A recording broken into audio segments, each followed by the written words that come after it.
KHEA Radio 99.5 FM. This is Kickstart. I'm Gardy. And I'm Curt. And we have a very, very special guest in studio. Not so much a guest anymore as he is a part of the team. We have Dr. Aaron Chapa. That's exciting. From Living Well Clinical Nutrition in studio, where we're going to be talking about health. We're going to be talking about getting well, staying well, what you can do to make sure that your life is the best that it can be. You know, what I like about Dr. Chapa, it's not just about, the physical. He also brings in the spiritual and the mind. We're a three-part being, and at Dr. Chapa's office, he wants to make sure that every part is taken care of. I'm super excited about having Dr. Aaron Chapa in. I'm a week removed from the cleanse. Jumped right in. Has it just been a week? It has been just a week. Just a week. I feel like it's been longer than that. And well, that's because you're still on the cleanse.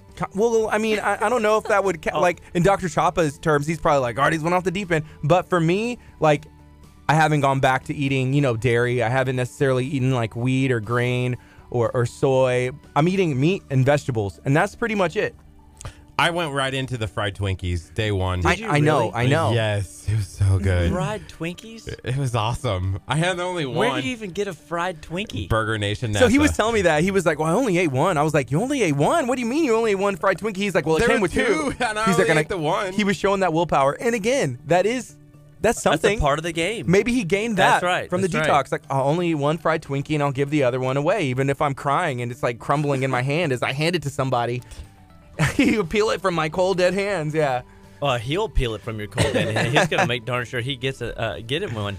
Well, Yeah. I mean, but at the end of the day, everybody that I've talked to has had great experiences coming off detox. And a lot of people have, like you, they don't have people that want to go back into detox. They're really like, can I just live like this? And what's interesting, like what you just said, is like you haven't jumped off the wagon, so to speak, into the no offense, the Twinkie land. Mm-hmm. But what you are doing is you're incorporating a balanced diet. And I hate to say that's just where it starts. I mean, that we shouldn't have to count calories. We shouldn't have to be worried about our macros and our and all the high, the struggle of what to eat. It should be very simple. But, it's like we talked about 2 Thursdays ago when Dr. Pat and I were up there just speaking to the group, that, it's really confusing what it is that we're supposed to be eating today. But guys, Gardy, you're right. Our bodies are absolutely dynamic. We're structural beings. We're emotional beings. We're biochemical beings. And I think all of that affects our spiritual being. Mm-hmm. And I think the more we get aligned in each one of our foundational pillars, the structural, emotional, and the biochemical, it allows us to have a strong spiritual life, like a strong a spiritual life that we're productive spiritually, and not just kind of going through the motions or disconnected, or maybe just checking in once a week, when we go to church or something like that. Mm-hmm. We're actually interacting, beyond our weekly due diligences of going to church. Like we can carry forward that message of, hey, this is a relationship, with the Lord, and this is, and we can do stuff for the Lord. And think about it. How many people do you know that whenever they got migraines, they got belly pain, they got some kind of symptom pattern they were not genetically born with, feel like going out and being productive? Right. That they're positive, and so your health influences you in ways that you can't possibly imagine. And so I always want to encourage people that if you got symptom patterns that you were not genetically born with, that could be anxiety, that could be headaches, that could be hormone issues, that could be skin stuff, it could be sleep issues, let us know. Living Well Clinical Nutrition Center is here to help. We give people alternatives to drugs and surgery. We teach people how to live well, be well, stay well, and get well, one bite at a time. And it really does start with food. And sometimes we just start with what we call the most important meal of the day, being breakfast. Mm-hmm. So if you're watching on Facebook, if you're watching on social media right now, feel free to share this video out. Actually, don't feel free. Go ahead and share the video out. Just hit it. Because I promise there's probably, tens, 12, dozens of people on your friends list, if not hundreds, depending on how many friends you have on social media that can benefit from this information. If you're listening on 99.5 FM, call or text a friend. Tell them turn on their radio or go to KHEAradio.com. You can stream it from anywhere in the world. Maybe you have some relatives, not on social media, but they live on the other side of the world. They can listen from there. They could be snowed in the upper northeast. That's true. It's way cold. What's up with that? What are we going to do? What are you going to do with that?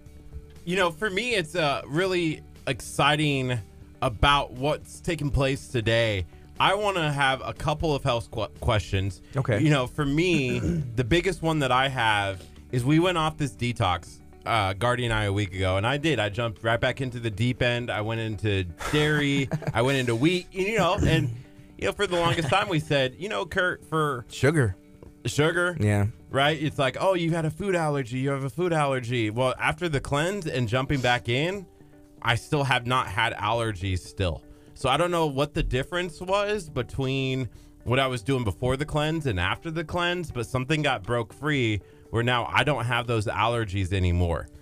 I wonder if they'll build back up. They will, but here's the good news is what he just described is he freed up the burden on the liver, which allowed the lymphatic system to drain like it's supposed to. Nothing was getting stagnant. It wasn't going through the head, ears, eyes, nose, throat. So had a patient yesterday that came in, I guess 2 weeks ago now, and she's got ringing in the ears really, really bad, like a heavy tinnitus. And it's, she calls it just this constant, like it keeps her up at night. She's constantly, irritated and frustrated. And so she had no,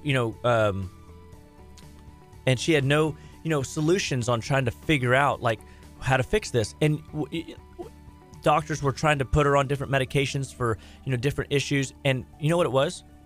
It was as simply as she was constipated. Her bowels were so locked up, it clogged up her liver. And then all of a sudden it all of a sudden it backed up into her lymph system, which then backed up into her ears, nose, eyes, and throat.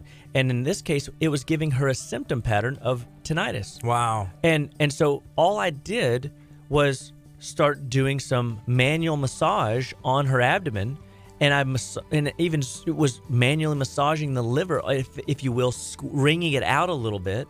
And it was painful. Like, it wasn't the most comfortable thing in the world, but it dawned on me, I got it. Like, and once I got that moving for her, the tinnitus went down to, 10% of what it was. And she'd been suffering for 8 months to a year. We saw a comment on here earlier, and it was from Angie. She said, I was in this office yesterday making my first appointment. You're super nice, Dr. Chapa. Thanks, Angie. Good on you, and I look forward to getting my health on. Ask him about celery juicing. Celery juicing, great for the kidneys.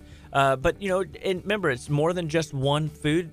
But celery juicing is fantastic for draining the kidneys, cleansing the kidneys, and going back to what we were talking about when we kind of opened up this game is we're looking at how do we focus on systems. And so celery juice is really good also for the heart. And so it kind of brings us right into working on circulatory system. So, when we get into celery juicing, make sure you're drinking plenty of water. But are you just doing one celery juice a day? Or are you doing multiple?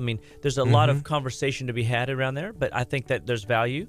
And so I think that there's, that's something that we want to, teach people, that they can incorporate different aspects of whether it's juicing, whether it is, detox like we were doing with Curt. Yeah. And, going back to Curt's situation is Curt opened up the liver and the lymph system, and all of a sudden now his body is performing better than it did even after the first detox, which means what? You might need to do multiple detox experience programs to cleanse and overhaul that liver. The liver's the giver. The more you take care of it, I came up with that whenever you were out of town. I had a couple of sayings that whenever you were out of town, I came up with that one. The liver is the giver, and it's not what you put in your body. No, it's not what you don't eat.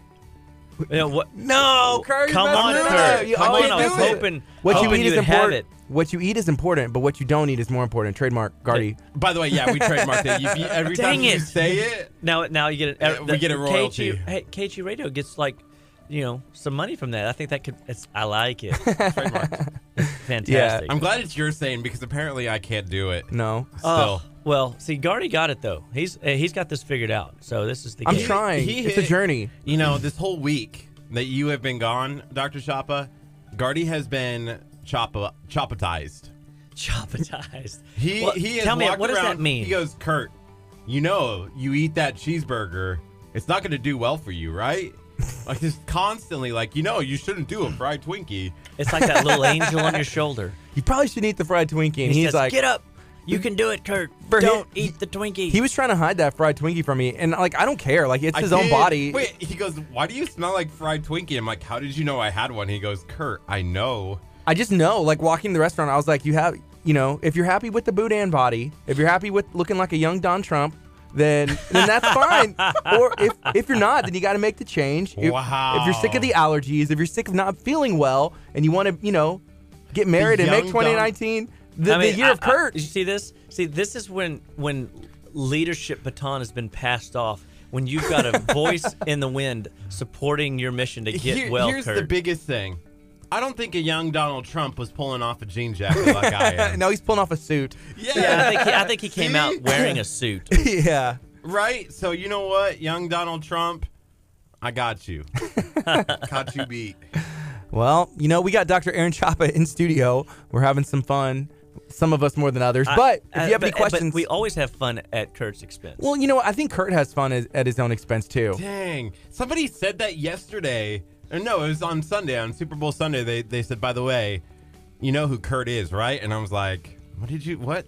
And they're like, he's the guy we egg on, like he's that guy. He's that guy. Like, well, he just said it. He would let you all bleach his hair for like $6,000. Oh, bleach my hair for $6,000 all day. It's not even worth like $6. Like bleaching hair. I have to walk around with bleached hair. That's at least $6,000.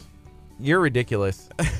And a little delusional. Dang. Crystal, you were on the detox with us as well. I was. And how has the post-detox been going for you? It's been going really well. I've actually stuck to the detox for the most part, other than like 1 or 2 trips to a Mexican food restaurant. But you're vegan. It's like I'm not vegan. I'm pescatarian. So. Which means she eats fish. Yes. So I'm not vegan. Do you eat eggs as well? I do. Yeah. Yeah. Which is honestly...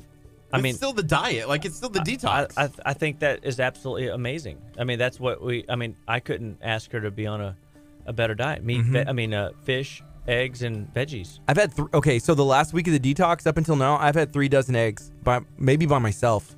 I see your face kind of change, but I don't think that... 6 dozen eggs. 3. Dude, get strong. 3 dozen eggs in like the past, 2 weeks, which for me, hey, that's a lot of eggs.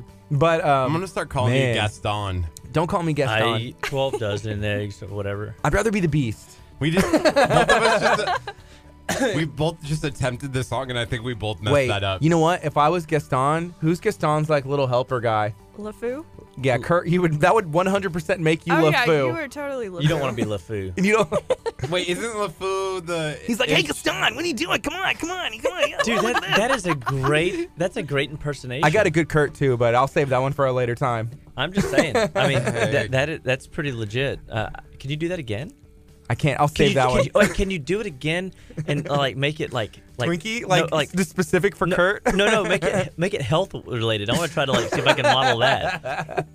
That's funny. Oh man. So hey, we have some comments coming in. This is from Jeremy. He said, I'm a tacotarian. And you know what? I can relate to that. I understand. We know some friends like that. And you know what? Oh, Jeremy, of course.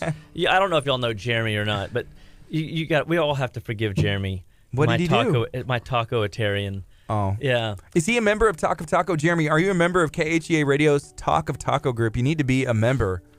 Well, yes. And, he always picks on me for being a city boy. And because he lives out in the country and, his kids can kill snakes and they swim, in creeks and all. And he goes, "You city slickers, y'all don't know what life's like living out, living in the inner city." Where does he live? He just lives in Alvin. Oh, come on! but he lives on like I don't know, like 10 acres of land or something, and so he's out there always chopping wood, and he has to. The roosters will he'll have a rooster go AWOL, and he'll have to go out there and put it down, and because the rooster tries to attack his wife or something, and so it's just funny. And I remember one of the funniest things he ever said to me. He goes, his wife, he goes, the things you never thought you would say to your kids growing up, like, kids, don't take the chickens in the clubhouse. Nobody does that except people that live in the country. So yeah, and so it was always funny. Yeah, Curt was trying to move to Alvin, but I think we talked him out of it. I was like, oh yeah, I could live in Alvin. And Gardy's like, Curt, it's Alvin. Which we love Alvin. We love Alvin. But he's up here so much. We're up here every day, you know? And think about it. You know, it's a good little drive. Y'all could like build him a little area out front, like a little tent area. And he could just live in the tent. Yeah, he just lives upstairs. But, you know, the cool thing about Alvin is that, you know, people can have chickens. You can have your own eggs. You know, you have 10 acres of land. You can kind of make a garden room and all that stuff. And there's a benefit to that. Absolutely. Yeah. Jeremy, he raises pigs and chickens. And so he's all he loves the wildlife. So I'm envious. And then I'm like, there's no way I could do it. Like I'm always inspired by him. So here's a comment. This is from Sullian. What's up, Sullian? Good morning to you. She said yes. Hi, Sullian. After the workout yesterday, she went and worked out at Anytime. She said I would avoid pasta and candy for a very long time. A long time is actually what she said. So that's something that I've seen. You know, you work so hard towards the goal. You know, detoxing. You're seeing results, losing weight, feeling better, and then working out as well. Whenever you've worked so hard towards a goal, it's really hard to put these things back in your diet and lifestyle that you know that you've been making that 180-degree switch from. Yeah. 1 degree of change ultimately turns into 180 degrees of change. And people don't like how they feel whenever they get back into some of that food. They get sluggish. They get the headaches to come back. Their skin issues come back. And it doesn't mean that the detox didn't work. It's just that if you follow a chocolate chip cookie recipe, what are you going to get on the other side of it? This chocolate chip cookie. That's right. Fat. So or you're going to gain weight, right? But if you follow a healthy living lifestyle, you're going to get healthy results on the other side of that. So one of the things that happens is if you did a detox and you did all this great results and you're walking every day, you're going to the gym, or you're into the new year stride of living your best life this year, and then you get derailed. I mean, because things happen, right? Birthday party, anniversary, you go on a trip. It sometimes is not easy to get back on track. And then you think, man, it's so hard to do that lifestyle until you just make your mind up and take one more step. 1 degree of change leads to another. So I always tell people, like, just start with breakfast. You know, make breakfast the most important meal of your day. If you're fasting and you're doing intermittent fasting and breakfast is not in there, I would personally say, your largest meal of the day, your stomach is most active between 7 and 9 a.m. So we should be focusing on getting breakfast to be our largest meal of the day. And once it is your largest meal of the day, then you can go do your intermittent fasting, and then maybe it's the dinner that you're not doing. Here's the problem for me, though. I could probably go all day without eating a thing if I don't eat breakfast. The minute I eat breakfast, it sparks your metabolism. I have to eat lunch and dinner. Well, but it's just like people that stay up all night, and they have, in the olden days when we didn't have lighting to keep us awake, the melanocytes in your skin, these receptor sites, they can sense even the red light on your fire detectors in your bedroom. Like, your body, when it sees light, it starts to wake up. That's why when the sun comes up, you start to wake up, but you stay awake at night with these artificial lights, and your body can't sleep. You're programming your body artificially with the wrong stimulation. So when you stimulate your body in the morning, you're stimulating your metabolism. Now, the question is what are you reaching for? Like, is it making you crave sugar? Is it making you crave salt? Is it making you crave, fatty food? Twinkies. So sugar, starch. Yesterday we went to Bayshore Grill, and Curt, you had a craving for something. Yeah, I said, I just want butter. But you wanted butter on bread. Yes. So I don't know, what is that craving for? The sugar or the butter? Or just it's tough. I'm going to say he was craving the starch, but he just wanted the butter on top of it. Now, the fat that you add to the bread helps, but really and truly, the bread is a quarter of a cup of sugar. I didn't want the bread. You could have just eaten the butter. I just wanted butter. Well, that's good. I think that... I did not care for the bread. But you were talking about Chick-fil-A. You said, I had that bread and it was buttered. And then when you're on the burger... But when you put fat in your body, fat has zero influence on blood sugar. Zero. And that's one of the misconceptions. Like, fat has been demonized. And so many people are afraid that fat's going to make them what? Fat. That's right. We don't want to be fat. Nobody wants to be fat. And so we have to get past this idea that it's not that fat makes you fat. It's the wrong fats make you sick. And your body, I think the whole concept of fat is wrong. I think that the fat cell swells up 7 times the size of normal.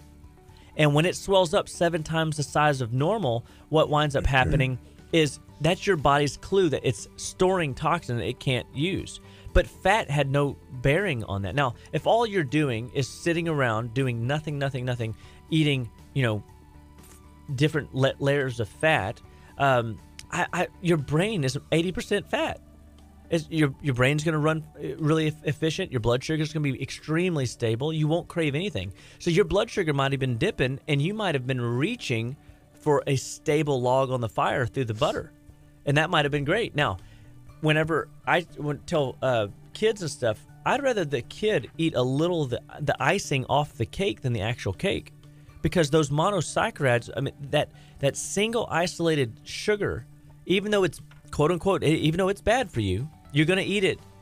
The starch from the cake is going to have more polysaccharides, more sugar that it's going to be converted into different aspects of sugar, and that stuff will start to store up unnecessary empty calories into those fat cells and cause people to have the swelling in fat, and the fat cell swells up, and then that's what people are noticing as fat. If you remember when Dr. Pat was talking with me 2 Thursdays ago, he said that everything that we're eating is what we're putting on. Like what you see is what I've been eating. So if your skin is radiant and clear, obviously you're eating radiant and clean foods. If you're eating processed foods and you're gaining weight or you're feeling sluggish, it's because of what you eat. It always comes down to food. And I think that it's a hard reach for people because, again, going back to what I was stating earlier, is most people don't realize that what you eat's important, but what you don't eat is more important. What you don't eat is more important. Hey, trademarked. I know. I got to throw it in a few times. Right? I'm glad you came back just to say that over there. You're working on something and you're like, oh, I got something to say. Trademark. Yeah, but here we're getting a lot of questions that are coming in, so I'm going to see if we can get some of these answered. Does that sound good? Mm-hmm. Okay. So we have this one is from Solion. She said, what consists of a good breakfast? Is having waffles almost 50% of the time a bad thing? Is it bad to have sweets for breakfast like syrup with the waffles? Right. So always starting your day with protein and fat is absolutely the best approach. So for the pescatarian, fish in a salad would be fantastic. I can't tell you how many times I go to a Greek restaurant and I will get a Euro salad with no feta, no pita. That's lamb? Mm-hmm. Yeah. Yeah, that's what you get at like Olympia Grill, like that Euro. And it's like lamb or goat or whatever. And it's good meat. And it's good. All right, it's lean, but you could get fish. You could put eggs on it. And so what we have to start breaking people away from is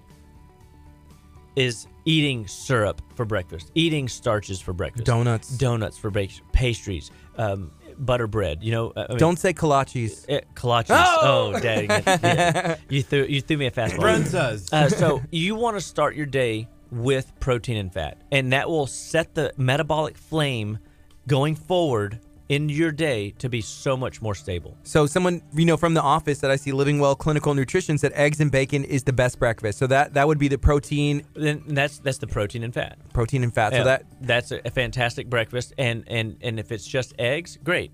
If it's just the yolks, great. If it's just the whites, great. But I find that there's we call the egg the incredible edible egg because it's got the perfect balance of your macronutrients in there, your protein, fat, carbs. Cool. And so that's why when you were saying earlier you're eating 24 eggs, there's great. That's good fuel, a good amino acids, good. The choline in the egg yolk is so nourishing to the body. And so the people out there that are struggling with, say, hormone issues, you can't make hormones without healthy levels of cholesterol in your body. So we have a problem going on in today's world where we're pushing people's cholesterol levels below 160, and we're telling them that our goal is to get it down to 150, 130. And I've had patients come in, they're a hormonal train wreck.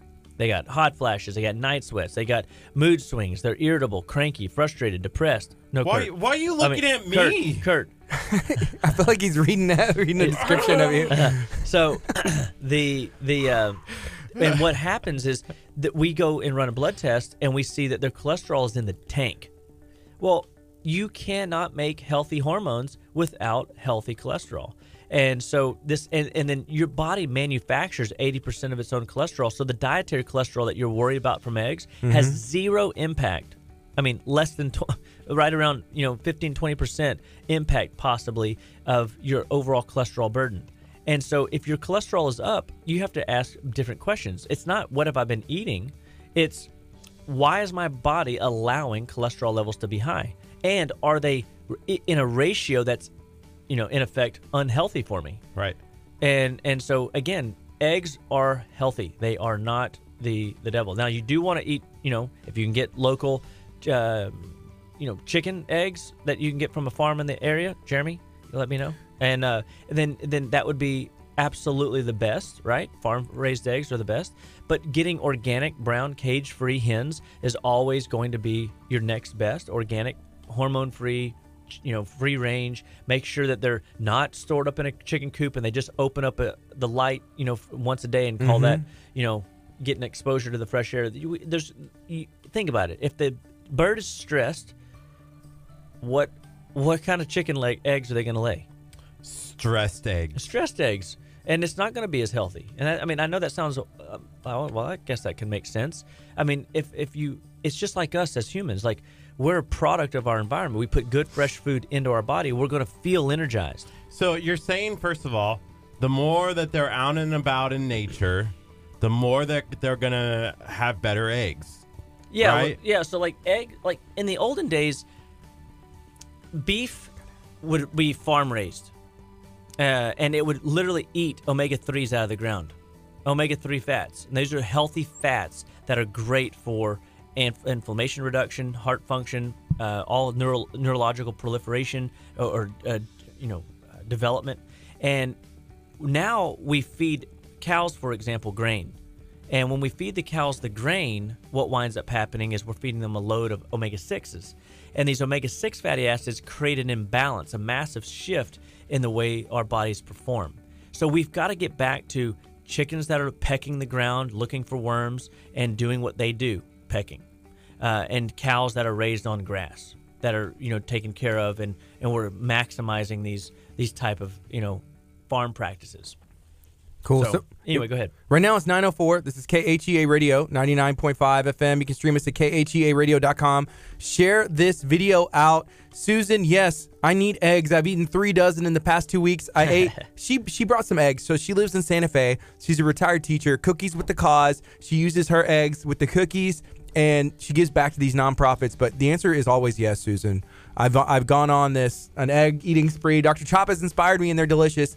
But we have some more questions and comments. So this one is from Angie. She says, does Dr. Chapa fast? Yes, I'm interested in his fasting and eating windows. Yeah, so I am a big proponent of, intermittent fasting. I think that there's a lot of value in it because, we in general aren't as active in our day-to-day activities. And so we don't need to be consuming the amount of fuel calories, empty calories especially, that we're putting in day to day. So the 8-16, where you're eating in an 8-hour, fasting in a 16-hour window is a great place. Now, some people say, "Oh, that's there's no way I could do that." Well, don't start there. Do what your body allows you to do. Maybe flip it. Eat in a 16, fast for an 8, and see how that feels, and see if you can notice. So you might think, "Well, that's just what I normally do." But so then it comes back down to what is it that you're putting in your body. And so for me, I drink, a liter of water, or 32 ounces per 50 pounds of body weight, of my body weight every day in water. So I'm always striving to get 3 of these 40 ounces in a day minimum, because I'm fairly active, and I try to stay active so that I'm not just biochemically healthy, but I'm structurally healthy and physically healthy and emotionally and mentally healthy. And but intermittent fasting is a very powerful tool. It's a very valuable tool, and especially if you've got blood sugar issues, your hemoglobin A1C's up, you're borderline diabetic, intermittent fasting is one of those key components. Especially if you incorporate more of a protein-fat diet, it will pull your blood sugar from within. Your body will produce, it has 5 hormones that regulate blood sugar that will decrease inflammation in the body, that will cause your body to communicate hormonally so that your body remains stable. And so you can go back to this concept of track what you're eating. Look at what you're putting into your body day in and day out. And if you find that you're eating too many starches 3 times, 4 times, 5 times a day, recognize that that is where you want to start. You decrease 1 meal. And then so now you're only eating starches at 2 meals instead of 3 or 4. Wow. So here's another question. This one is from Jennifer. What's up, Jennifer? Thank you for watching and listening to KHEA with Dr. Chapa. So this says, a question for Living Well Clinical Nutrition. Do you have someone who can work with a minimal fat diet due to a chronic health condition?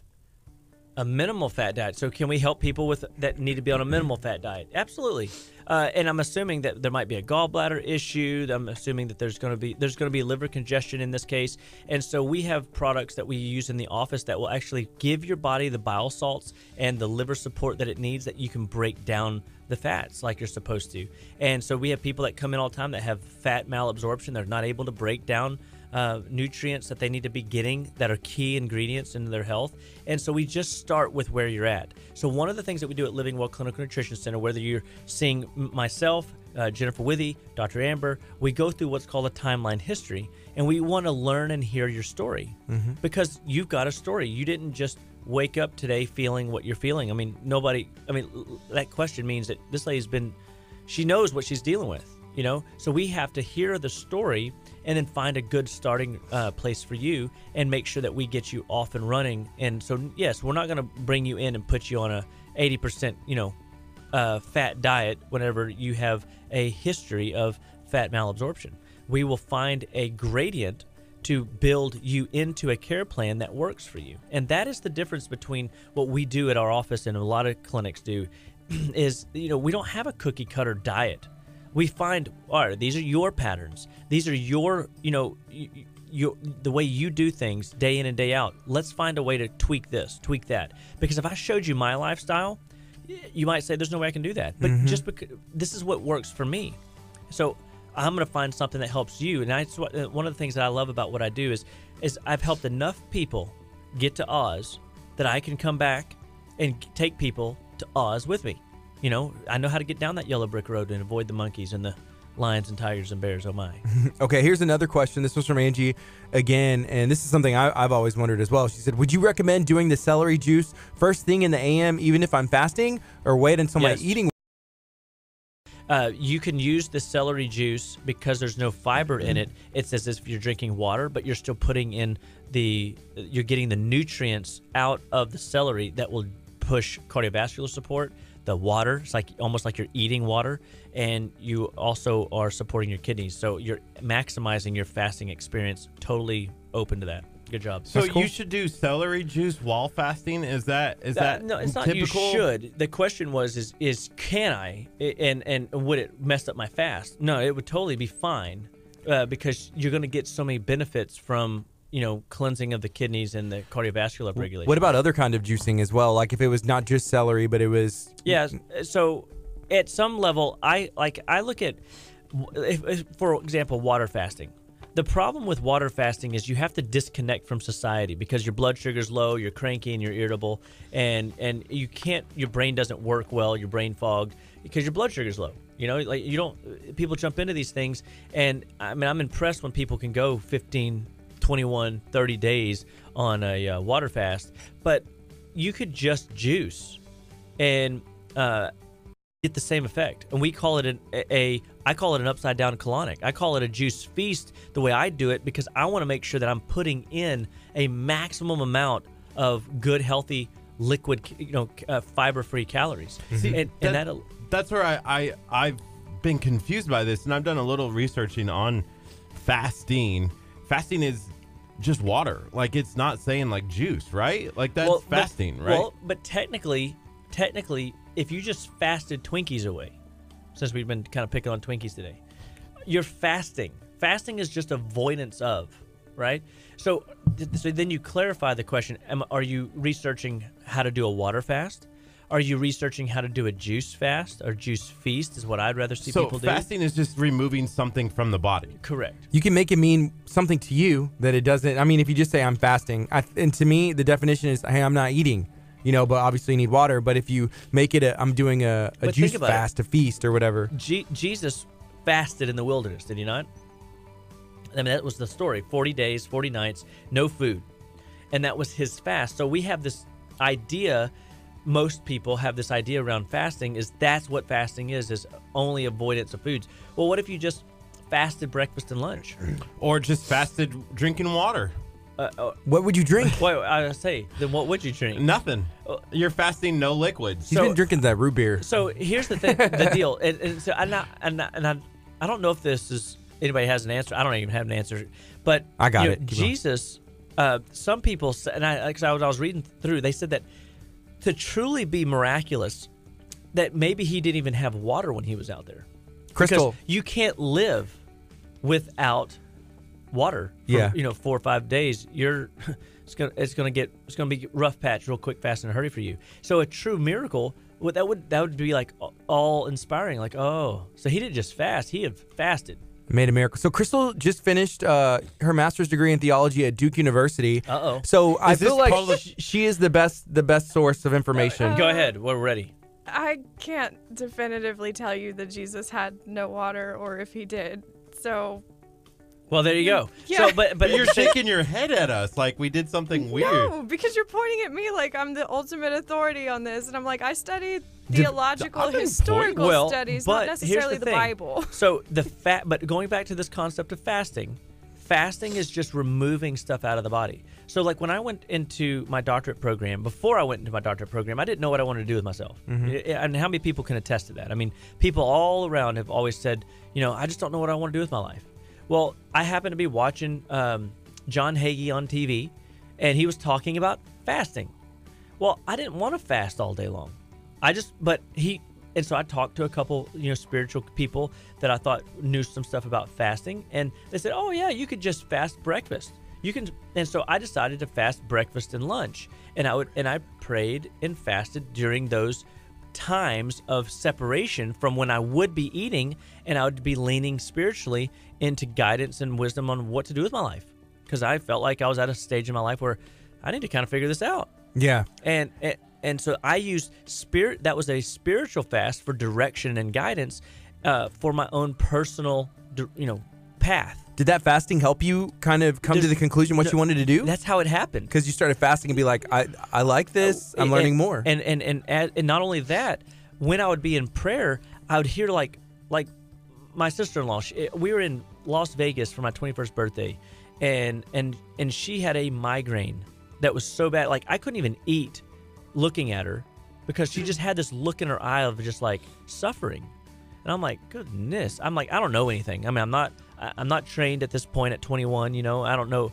My mom, I'd always massage my mom's shoulders. My mom said, "You got good hands. Oh, come over here, sister-in-law." And I drag her over and I start working on her shoulders, and I work on her neck, and just while we're sitting right there in a hotel in Las Vegas, she's suffering with a migraine, and she said that she slept for the first time 6 hours straight after what little 15-20 minutes of work. She didn't say you should be a massage therapist. She goes, you should be a chiropractor. You got amazing hands.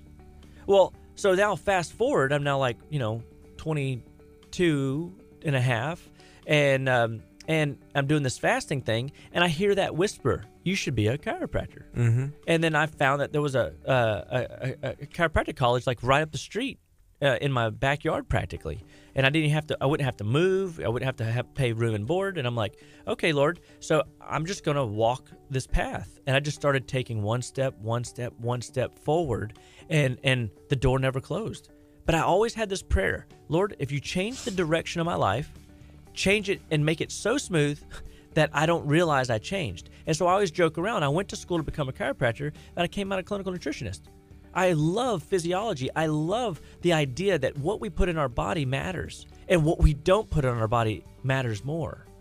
Ooh. Wow. Did you just change it? Oh, yeah. Man. Taking the trademark. Here's the one thing, and Gardy, I'm going to maybe pick on you just a tad, and it's not really picking on you, but... Well, then don't pick on me. I'm not going to pick on you. Okay, thank you. So Gardy stayed on got rid of the cheese and dairy, and I can hear today like you got a little bit of gunk in your throat and whatnot, and sometimes, Dr. Shapa, you get sick as well. So for me, it's like, okay, I could eat what I want to eat when I want to eat, and I'm still gonna get sick, or I could be healthy and still get sick. I guess for me, where's that balance at? You know, like you guys still get sick. Well, I mean, but here's the thing: is getting sick a sign of weakness?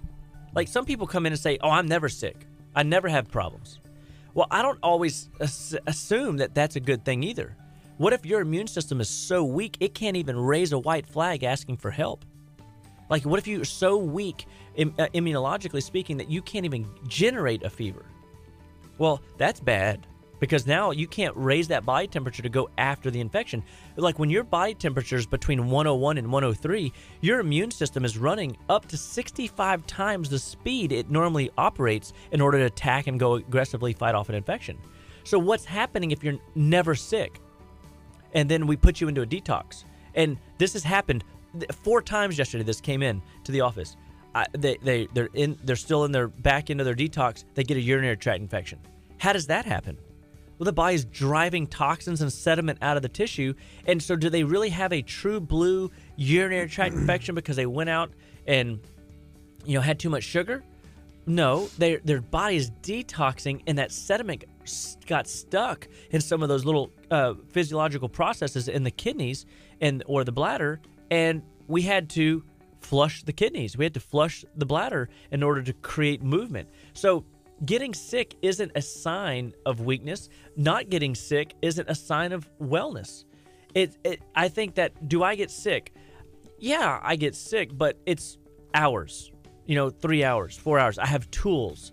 And what I know is when things aren't settling well, like in my system, if I can lean on my liquid herbs, those bitters, the bitters literally change the dynamic of my immune system. And that's why we need to develop that bitter palate. So one of the things is I want people to understand at Living Well Clinical Nutrition Centers, we give you tools for when life happens. Yeah, see, but for me, like, still, I don't get sick. When was the last time I was, like, physically, like, I could not come into work sick? You get really, okay, Dr. Chapa went through a role like cranky, irritable, like short temper, rage, angry, just those ugly would be inside and out. Hormones, but not like I'm like, I don't think I ever had the flu. But I think what he's saying, I can't remember, I don't know when I've had the flu either, but like I think what he's saying is if your body's not fighting those off, you're feeling other effects because maybe your metabolism isn't fighting it off. So yeah, maybe if I have a little bit of drainage, my metabolism's working, trying to get something out. Does that make sense? It does. I mean, and I think that there's the message is, remember, if fat cells can swell up 7 times the size of normal, why would they have that capability? They're storing infection. Your body will build these biofilms of infection. They're literally calcium, magnesium igloos, and they're gel houses, and they house infection.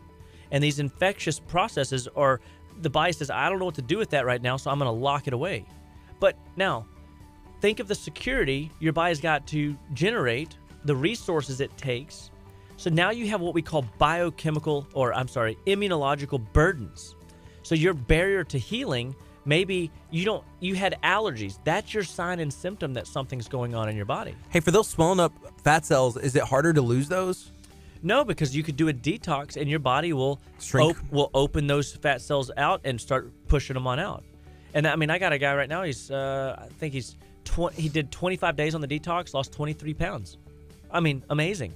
Now he had weight to lose, and so that means that the more weight you have to lose, the more easy your body will flush that stuff out of there, and it will soon start opening up those pockets of biofilm, those calcium igloos, and those infections will start coming out, and then people start getting those nasty symptoms like urinary tract infection or sinus infection, or they actually notice they have like a change in the way their body feels. Now, if you catch a flu, if you get the flu, or people are freaking out about the measles right now. I saw that. And so one of the things that we have to recognize is, all right, well, what are we going to do?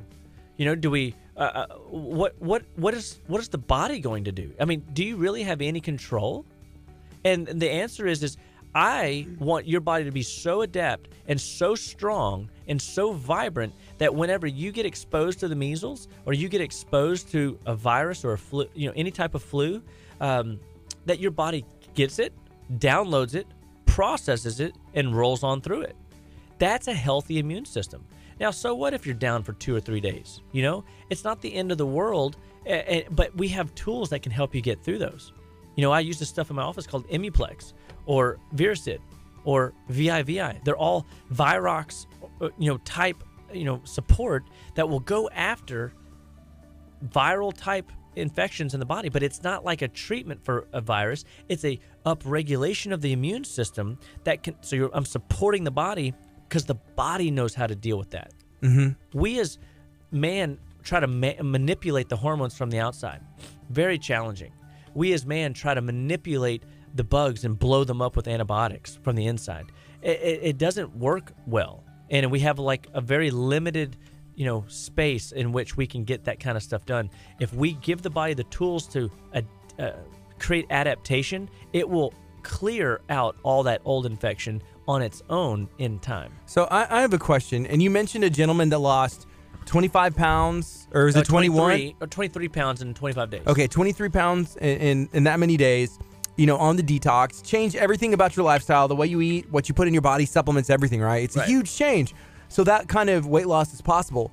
I've seen, and I've talked to maybe even people in this room who lost 2 pounds on the detox, and they changed everything as well. What is the difference between some people losing that much weight and some people don't? Right. So we have to look at, okay, maybe they didn't lose pounds. Maybe they lost inches. Maybe their body felt it needed to balance those blood sugar hormones. Maybe the body needed to. Maybe it cleared, like for Kurt, it cleared trash out of his liver. Wait, are we saying I only lost 2 pounds? That's what you told me. It was. I don't know. I didn't know it was you. That's funny. But maybe you didn't have 25 pounds to lose. I don't. Wow, that was the loudest laugh But let's say that you have 25 pounds to lose and you didn't lose it yet, right? Well, typically the guy that loses 25 pounds is substantially overweight. Okay, you're not substantially overweight. And this is my second cleanse. That's right. This wasn't the first one. How many did you lose on the first one? 10 pounds. Well, there you go. So you did lose weight. You did not lose 10 pounds because I lost 12, and you were like, you lost 2 pounds. 5. You lost I 2 lost pounds. 5. And I remember I say for men typically lose between 10 and 15 pounds is a good average, right? Women it's 7 to 10 pounds. Right. Wow. But I lost 15. So I mean, and that's okay. You broke the average. I mean, when I did my first one, I lost a lot of weight. I look like I thought I was like, my wife was like, you've lost too much weight. But you know what I learned is the body acclimates, and it won't lose more weight than it needs to. It won't keep stuff that it doesn't need to either. So it's constantly going to be rearranging things, but it's doing other things in the body. Remember, we're a system full of systems. Like we have heart, we have brain, we have we have liver, we have digestion, we have immune. So your body's going to focus, and when you deburden the body, you're going to see changes in your allergies. Mm-hmm. You're going to see changes in skin. You're going to see changes in vision. People have said, man, I don't even feel like I need my glasses anymore. I'm like, yeah, that's awesome.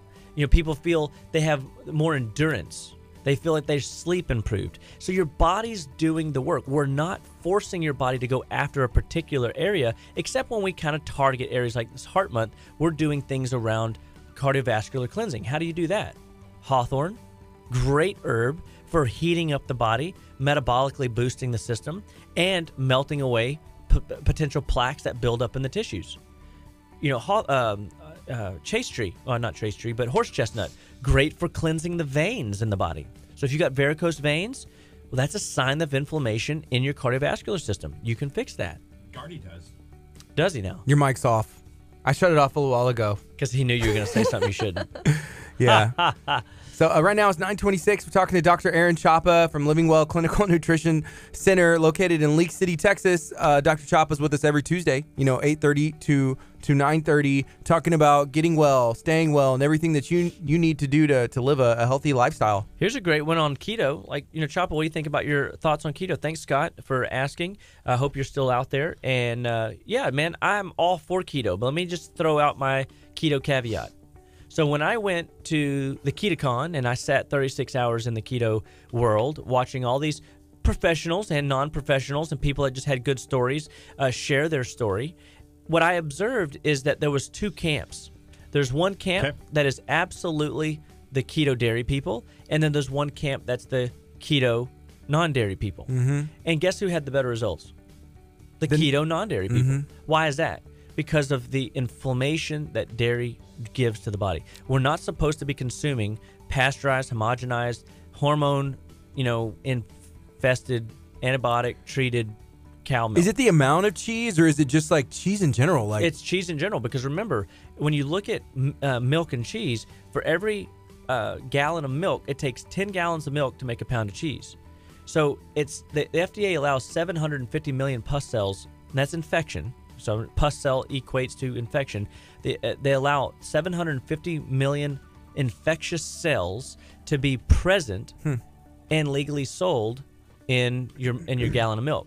Now you multiply that by 10 gallons of milk to make a pound of cheese. That's 7.5 billion pus cells, infectious cells, that are now in your block of cheese. That's like 378 million pus cells per slice of cheese. Yeah.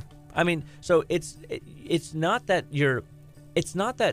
if you were feeding on Elsie and getting her milk fresh from the farm, and she roamed around and she was singing in the field like they show on the TV commercial, and she was happy and not hooked up to a machine 24/7, maybe not that long, but it could be a good 15-hour day, right, where she's constantly producing milk and stimulated with hormones to make sure she can have that milk production.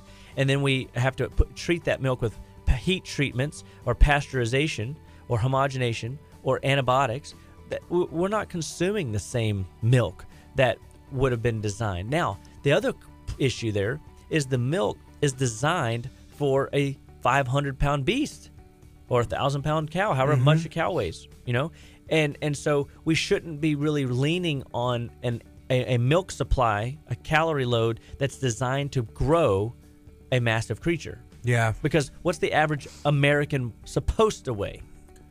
I don't know. 200 pounds. Yeah. 150. We're not supposed to be 300 pounds, 400 pounds. Wait, 150 is the average? No, I didn't say that. I just did. Under 200. For you, I feel like you could hold 150 well. No, actually, at the event that Dr. Chapa had on that last one, they had a machine that actually measured. I think it was from Anytime Fitness. I should have asked him about this yesterday, but it actually measures what your ideal weight should be.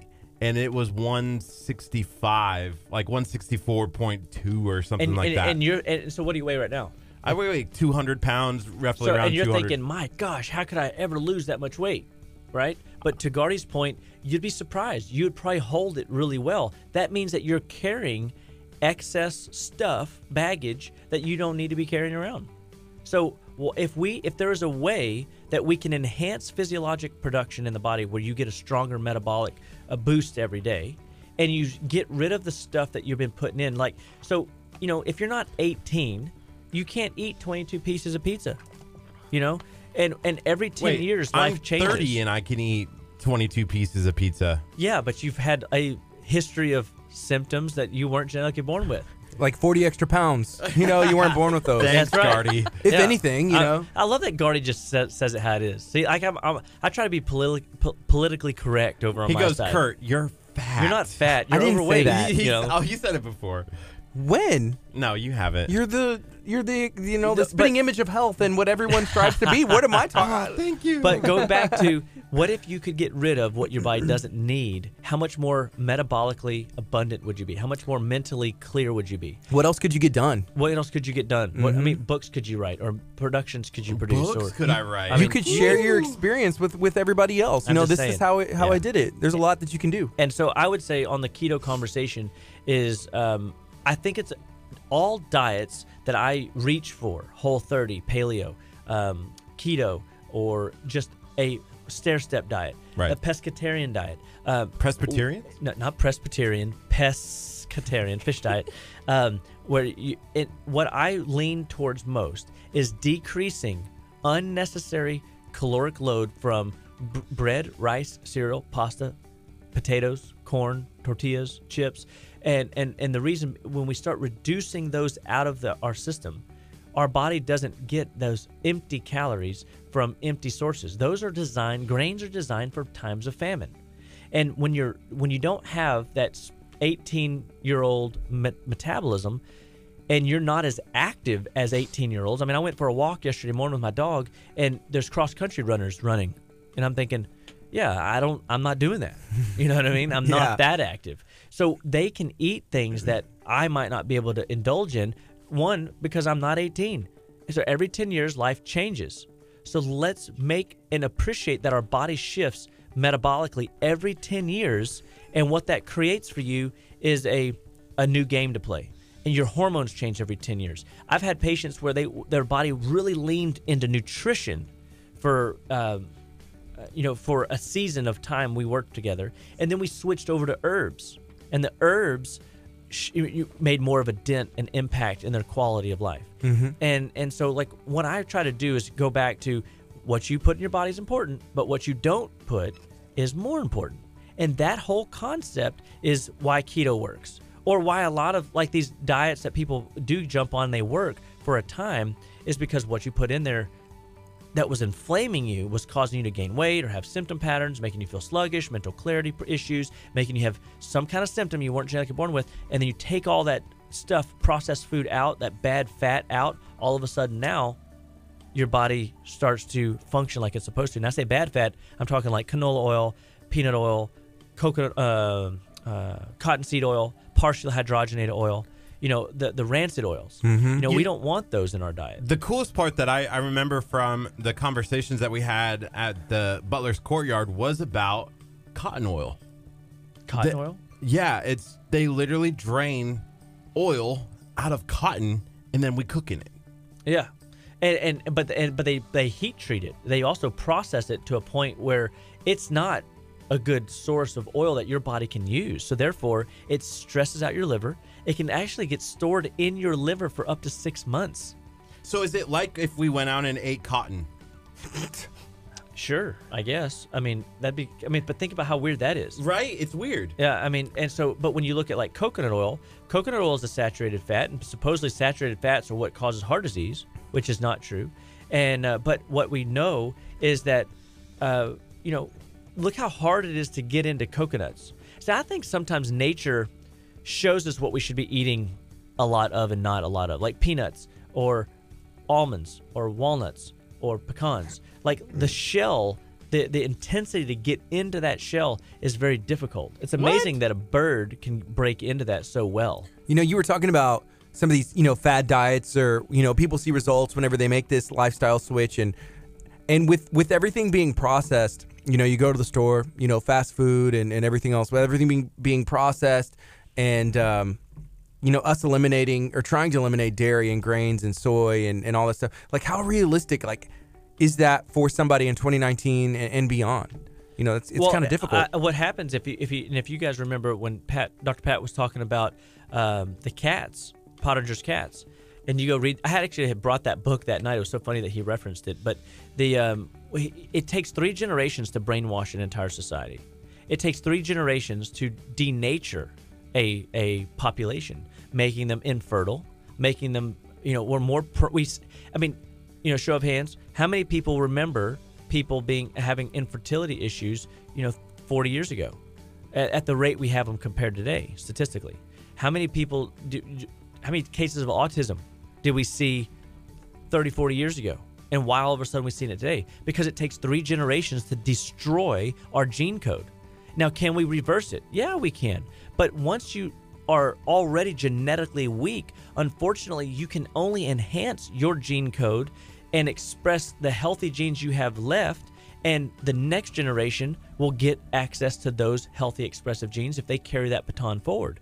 And it takes 3 generations to denature, destroy, or alter a gene code. It also takes 3 generations to restore, regenerate, and create a high level of productivity in a gene code. And I think that's the journey we're all on is, all right, guys, where we start. So, I'm saying let's start with water. Let's start with systems-based thinking. Let's do a detox 3-4 times a year. Take 10 days, 7 days, 21 days, 28 days out of a segment of a quarter of every year and focus on you. Take care of a system. So like with the cardiovascular programs that we build, we focus on different herbs that come in that will create a change in metabolic flow, a change in circulation, so that you can decrease potentially the plaque buildup that you have. Along with a healthy lifestyle, diet change, we can melt things, heart disease, out of your world. So if you're prone to heart disease, because mom and dad, have heart disease, doesn't mean that you have to express those genes, and that's the good news. It is hard, but it's not impossible. Yeah. And we find that if we take one food, one life, one change over and over again, we make enough changes. I mean, it's just like me doing all these detoxes. I've done 40 detoxes, and I'm proud to see that every detox I found a new food that I fell in love with. And it baffles me. Like, and this time I didn't find like a particular new food. The recipe. What recipe? The recipe one that you sent me that I was like, oh, you should. Were you subbed out? Oh yeah, but this time what I gained out of my cooking experience on the detox is I got more creative. Mm-hmm. I was pulling things out of what I would normally eat, and I like a meat source and throw in different things. And I was really proud that I was able to like look at, all right, here's the recipe. Well, I can't do that, so I'm going to alter this. And I was tinkering. And I think that's getting back into the kitchen and life slowing down. We're so busy and we don't make time to take care of ourselves. And that's where we've got to realize that, look, guys, if you want to be healthy, you can't get caught up in the rat race and just burn yourself out. So this is a comment from Jody Banks, and it's really cool. She said, just wanted to share, Chapatalk has helped motivate, educate, and inspire me. I've chosen a plant-based lifestyle for 4 weeks now. Just started juicing last week as well. Best decision I've ever made, and was easier than I thought it would be, which is crazy coming from an ex-non-veggie eater.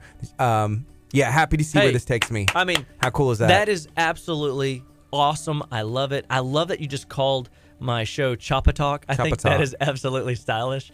And so listen, man, that's one of the things that I hope to do by getting on the radio last year was to just share a message that, wherever you're at, whatever you're dealing with, whatever symptom patterns you've got going on in your life, you don't have to live like that. Your body wants to heal. God designed it to heal, and that's the good news, man. And I can say all this negative stuff about how it takes 3 generations to destroy, and you might be somebody that's dealing with one of these debilitating illnesses, but you don't have to suffer.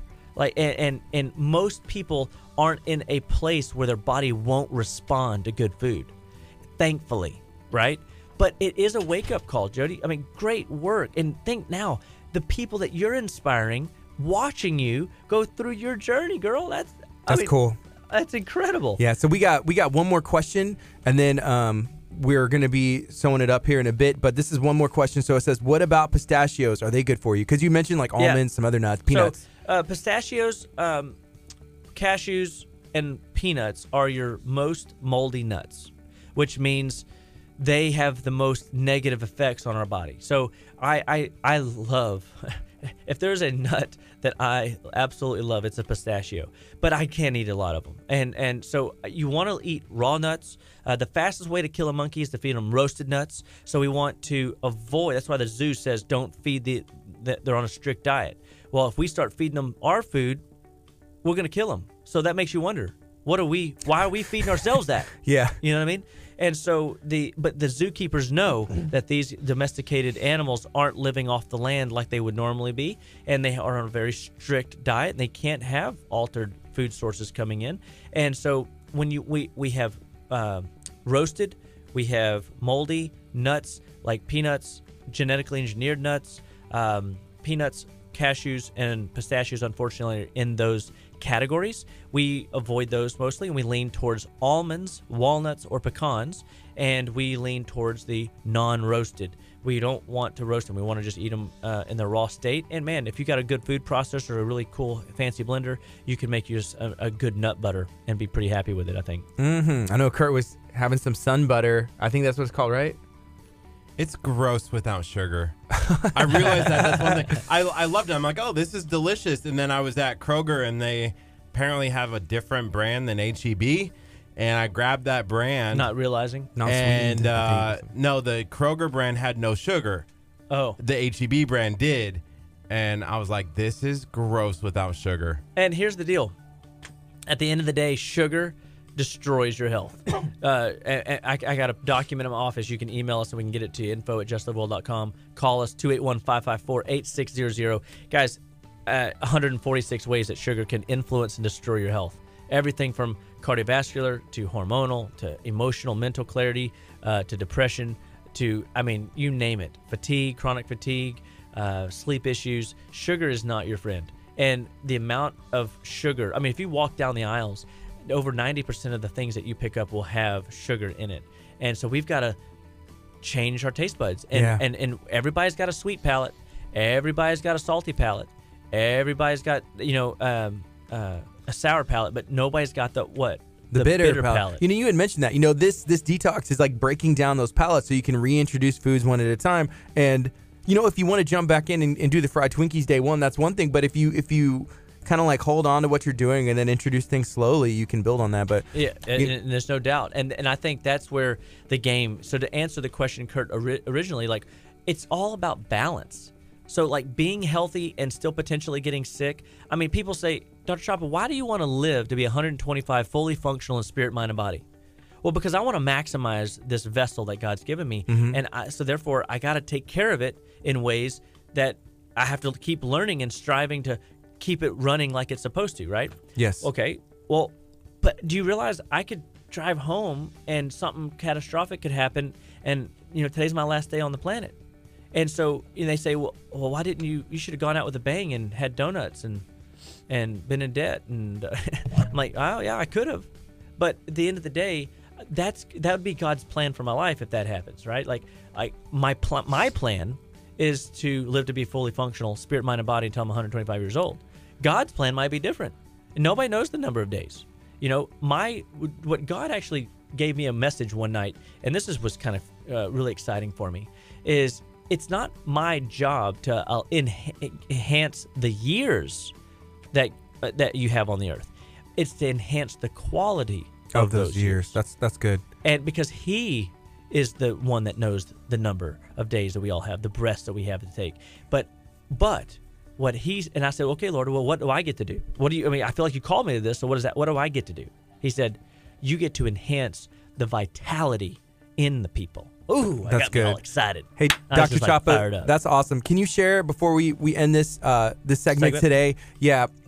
How can somebody get a hold of you? Maybe the phone number, email, social media. How can somebody get a hold of you today? All right. So my website is justlivewell.com. We are Living Well Clinical Nutrition Center. We have a team of specialists at our office, myself, Jennifer Withy, Dr. Amber. We are there to support you in whatever it is that is non-drug, non-surgical. We believe that all life starts and stops at the cellular level, and that anything that you're dealing with, symptom patterns that you were not genetically born with, your body wants them to go away. And if you give the right environment, the right tools, the right resources, you can see massive shifts and changes in your life, in your body, in ways that you never thought possible. And so give us a call, 281-554-8600, or visit our website at justlivewell.com and let us know how we can help you best. We have a team of our staff there to help you get into the door.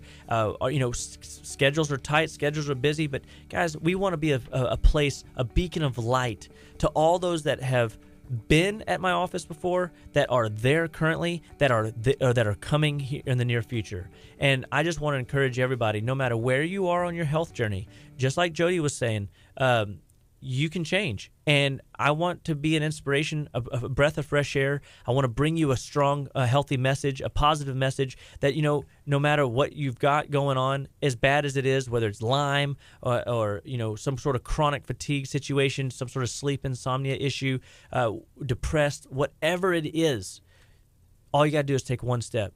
Make that call, 281-554-8600, and let us know how we can serve you, and we'll take as great a care of you as we possibly can. And together, we'll win. And I tell people all the time, if you stick with it long enough and you follow through the recommendations to the best of your ability, you will get better. And I can assure you, it's like nutritional laws that we're following here. This is KHEA Radio, 99.5 FM. Stay tuned. This is Kickstart. Coming up next, we're going to have some more guests hanging out with us. Stay tuned.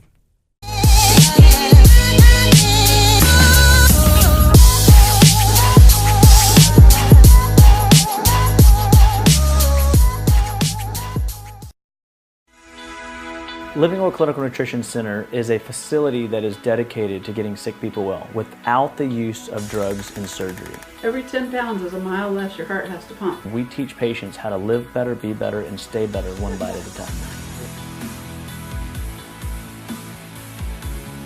I recommend the Living Well Clinic because it's life-changing. It's waking up and feeling great every morning and having enough energy throughout the day.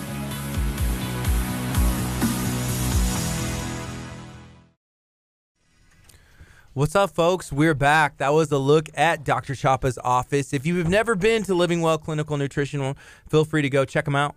You know, there's always a lot going on there with Dr. Chapa. We appreciate him making time and taking the time to come and hang out with us, answer our questions, answer your questions.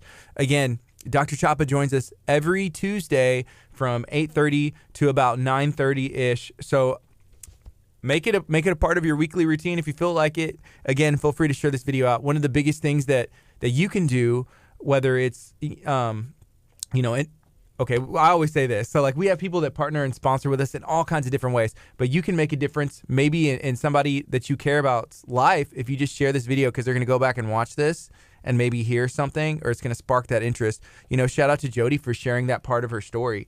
That's really cool. I feel like that, because of KHEA radio, she was able to have that help, to make that shift. Yeah, and that's a huge inspiration. That's stuff that, that's a big decision. That's a life decision. That stuff doesn't just accidentally happen. Maybe you hear it the first time, you're like, can I do it? I don't know. Yeah. You hear it again. You know what? I'm going to try just doing this. I'm going to do this. So that's pretty neat to see that. Hey, guys. Hi. What's up, folks? Good. How's it going? Hi. Hey. Good to see you. Good to see you. Okay, and I like your setup. This is awesome. It's different than the last time you were in, right? Wow, this is great.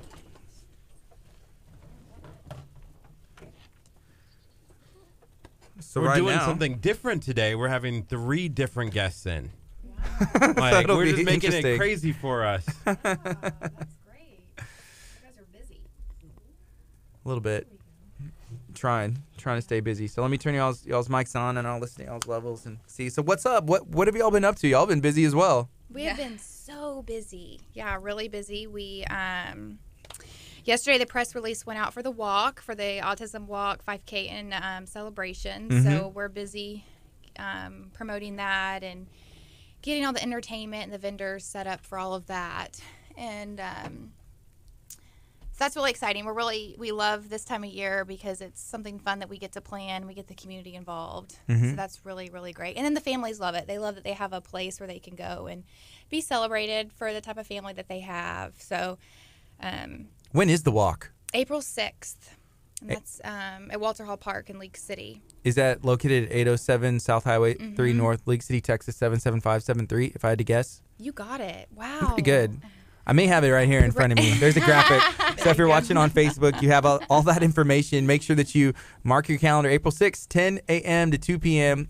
Children's Oasis Foundation is putting on their autism walk run. It's a celebration, so everybody's invited, right? It is. We want the community to understand that it's not just for families with autism. It's for anybody who wants to celebrate these families and maybe be a part of their life and encourage them to be out in the community anyway. And so we have a lot of really cool things.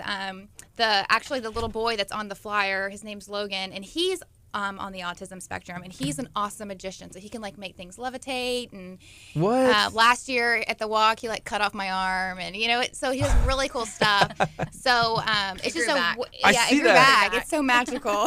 But it's cool to get him involved, because it's a way to kind of showcase his talents and what he's interested in, and show people that kids with autism really, they can do a lot of things. And they can have hobbies. So how did he grow back? It's just because I can see the cutting off. I can maybe do that, but having it come back. It's protein. I ate all my vitamins. Good protein. Protein. We went to Dr. Chapa. That'll work. There you go. That makes sense. Yeah, we love Dr. Chapa. Have y'all ever had the chance to tune in and listen to anything that he shares about? I've actually been there before. Oh, okay, cool. I did one of those foot baths things, and I was like a little bit scared when I walked out. I thought maybe my feet were gonna fall off or something. I was like, how can there be that many toxins in my body? Yeah. Yeah, he's a cool dude. I like him. That sounds interesting. I want to do that. We just got done with the detox of fruits and vegetables, and then last meat. time I was here, you guys were like water only and vegetables. Yeah. We still are. Can't you tell? Or do I smell like fried Twinkies? Yeah, definitely. I was like, I've been watching y'all's videos. There's no way there's just fruits and vegetables. It's movie magic. That's what I tell people. Chick-fil-A in my hand last night. But how does it feel once you like start eating? Go back? Yeah. Oh, I was fine. I jumped right in. Day one had fried Twinkie. It was good. Do you feel bad? Like, do you feel tired? No, I feel great. I'm a little more tired today just because we've been running a little bit more than what we normally do. Just a lot. Not like physically running exercise, just like, running around. Yeah, running around. Yeah. Well, you guys will have to start working on your exercising so that way you can come do the 5K. Hey, y'all can be in the 5K. That'd be cool. Yeah. April 6th, 10 You to can 2. do a walk. He's You like, can do a walk, Kurt. We'll let you do a walk. He'd probably make me put him in like a wagon, and then I'd have to like pull him around. So we got 15 seconds, and we're going to go on the FM as well and get into everything that is going on. So here we go.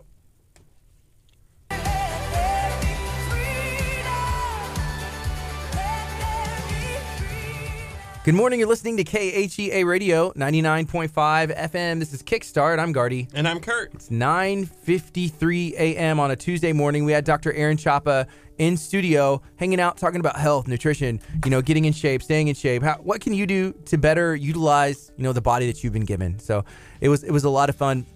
Right now, we're going to change it up a little bit. We have some more guests in studio that we're going to be talking about some really cool things they have going on in the community. There's an awesome walk for a great cause going up. First of all, can you all introduce yourselves? Say who y'all are with and what is going on. Hi, my name is Ashley Gillespie, and I'm the founder of the Children's Oasis Foundation.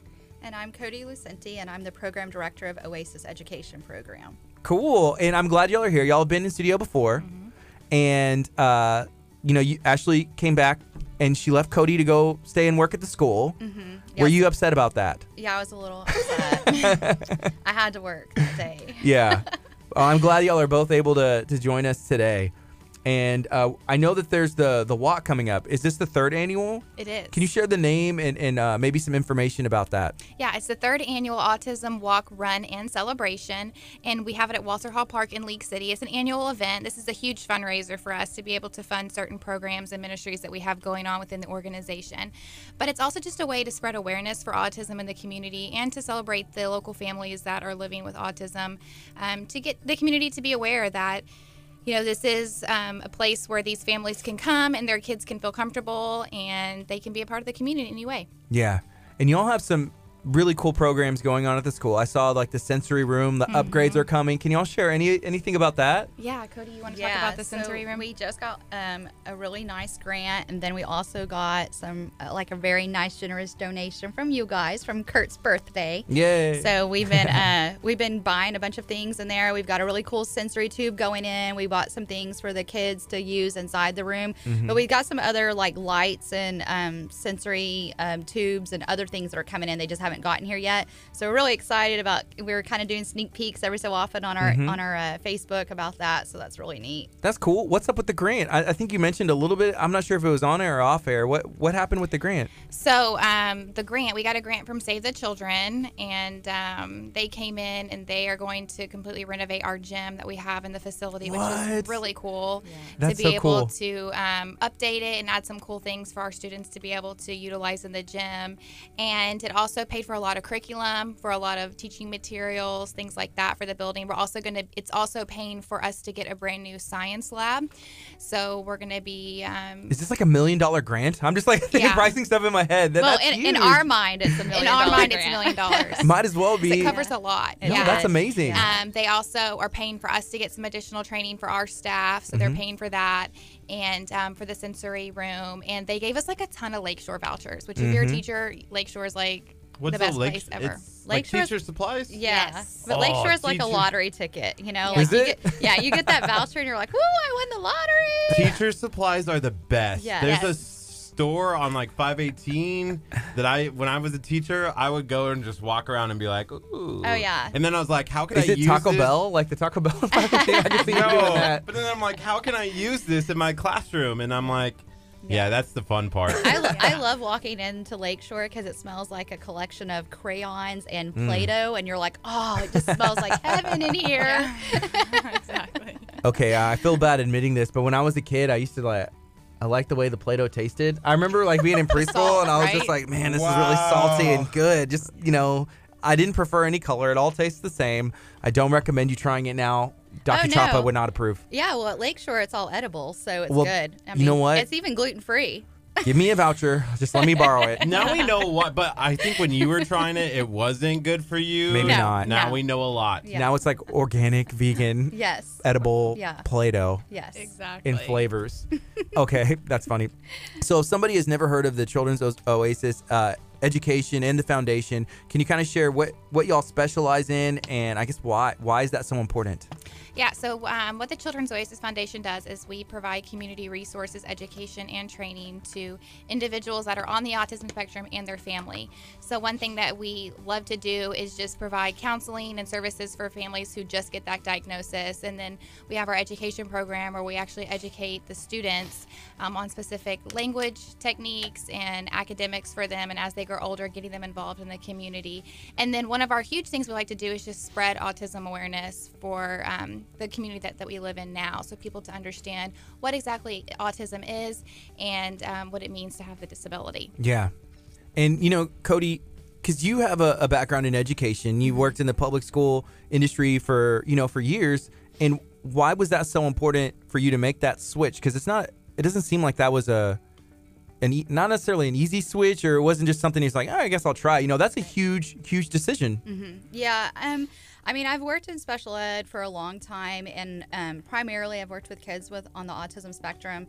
And so for me, it was just something that really laid on my heart, and I'm really happy to be a part of it. In our program, we really work on not just the academics, but like the whole child. So we work a lot on the social skills aspect and teaching them skills that is going to be lifelong skills for them. So we have opened up a couple of, at least one new program at our school. We not only just have the education program that runs 9 to 2, Monday through Thursday, but we also have a social skills program that runs after school from 3 to 6. So something's really great about that is even if your child's not enrolled in our program during Monday through Thursday, you can be an outside, maybe a homeschool, or maybe someone that goes to Dickinson or wherever, they can come in and do the social skills program as well. So we're really trying to just reach out to everybody and meet everyone's needs that, needs that extra support. That's cool. And so I see a comment here. This is from Cillian, one of our friends. She said, April 6th, woohoo, I'll be volunteering. So is that something that y'all need maybe just all the time, or is it for these specific events, volunteers? Yeah, we actually are really in need of volunteers right now. Not only for our walk, that's so important to have on the day of. It's so important to have those hands that can help us facilitate the walk, but also preparing for the walk to get silent auction items ready, to track down everything we're doing for the entertainment and make sure everything's secure. So we do need a lot of volunteers for that. And we're also going to be needing a lot of volunteers coming up really soon because we have a brand new project that we're working on, and we are going to need a lot of volunteers for that project. Cool. Yeah. Can you give us any information about the project? Is it under wraps right now? Yes. Actually, today we just put it out there for what we're doing, but we've actually partnered with Hope Works Ghana. That's an organization in Ghana, Africa, that works with children with disabilities, and they have partnered with us for us to be able to provide an Oasis education program in Ghana. So we'll be traveling to Ghana to be able to provide education for kids with autism there, and to make awareness for the community there, to the people, to teach them about autism. Because what happens in Ghana is these children, they are either dropped off at a residential facility and they live there, or their parents don't let them come out of the house because the culture's different there than it is here. So we're going to be going over there to spread God's love, to work with the kids and work with the community and teach them about autism. When are y'all going? We're hoping to go in June. And so, and we're just like so excited about going and just opening up. It's like we're opening up an Oasis education there. So that's amazing. We've got a school already set up there. We've got teachers that are ready to learn. So we're stoked. I mean, do y'all need volunteers to go to Ghana and do radio shows? I mean, absolutely. Come on. We Kristen, we only have the budget for just us. Yeah. We're hoping to be able to get more people from the community to come with us to Ghana. You know, not just people who know about autism, but people who just want to do ministry and help. Yeah, it's gonna be a mission trip. I mean, it's that's a so mission cool. trip. How long do you think y'all will be there? A week. A week? How? I mean, that's a pretty good flight, huh? So people need to get their passports ready now if you don't have it already. And this summer. vaccines. Visit Dr. Chapa, figure out what kind of vaccines you need to get. I have a passport and I have a master's degree in ministry. So I guess she's coming. I guess she's coming. Do you have any vaccines? I can get them. Okay, fair enough. That's one of the most important things. Yes. Okay, so right now it's 10:02. We're talking to the Children's Oasis Education and the Foundation. Yes. Sometimes I get tied up on that. It's okay. We do too.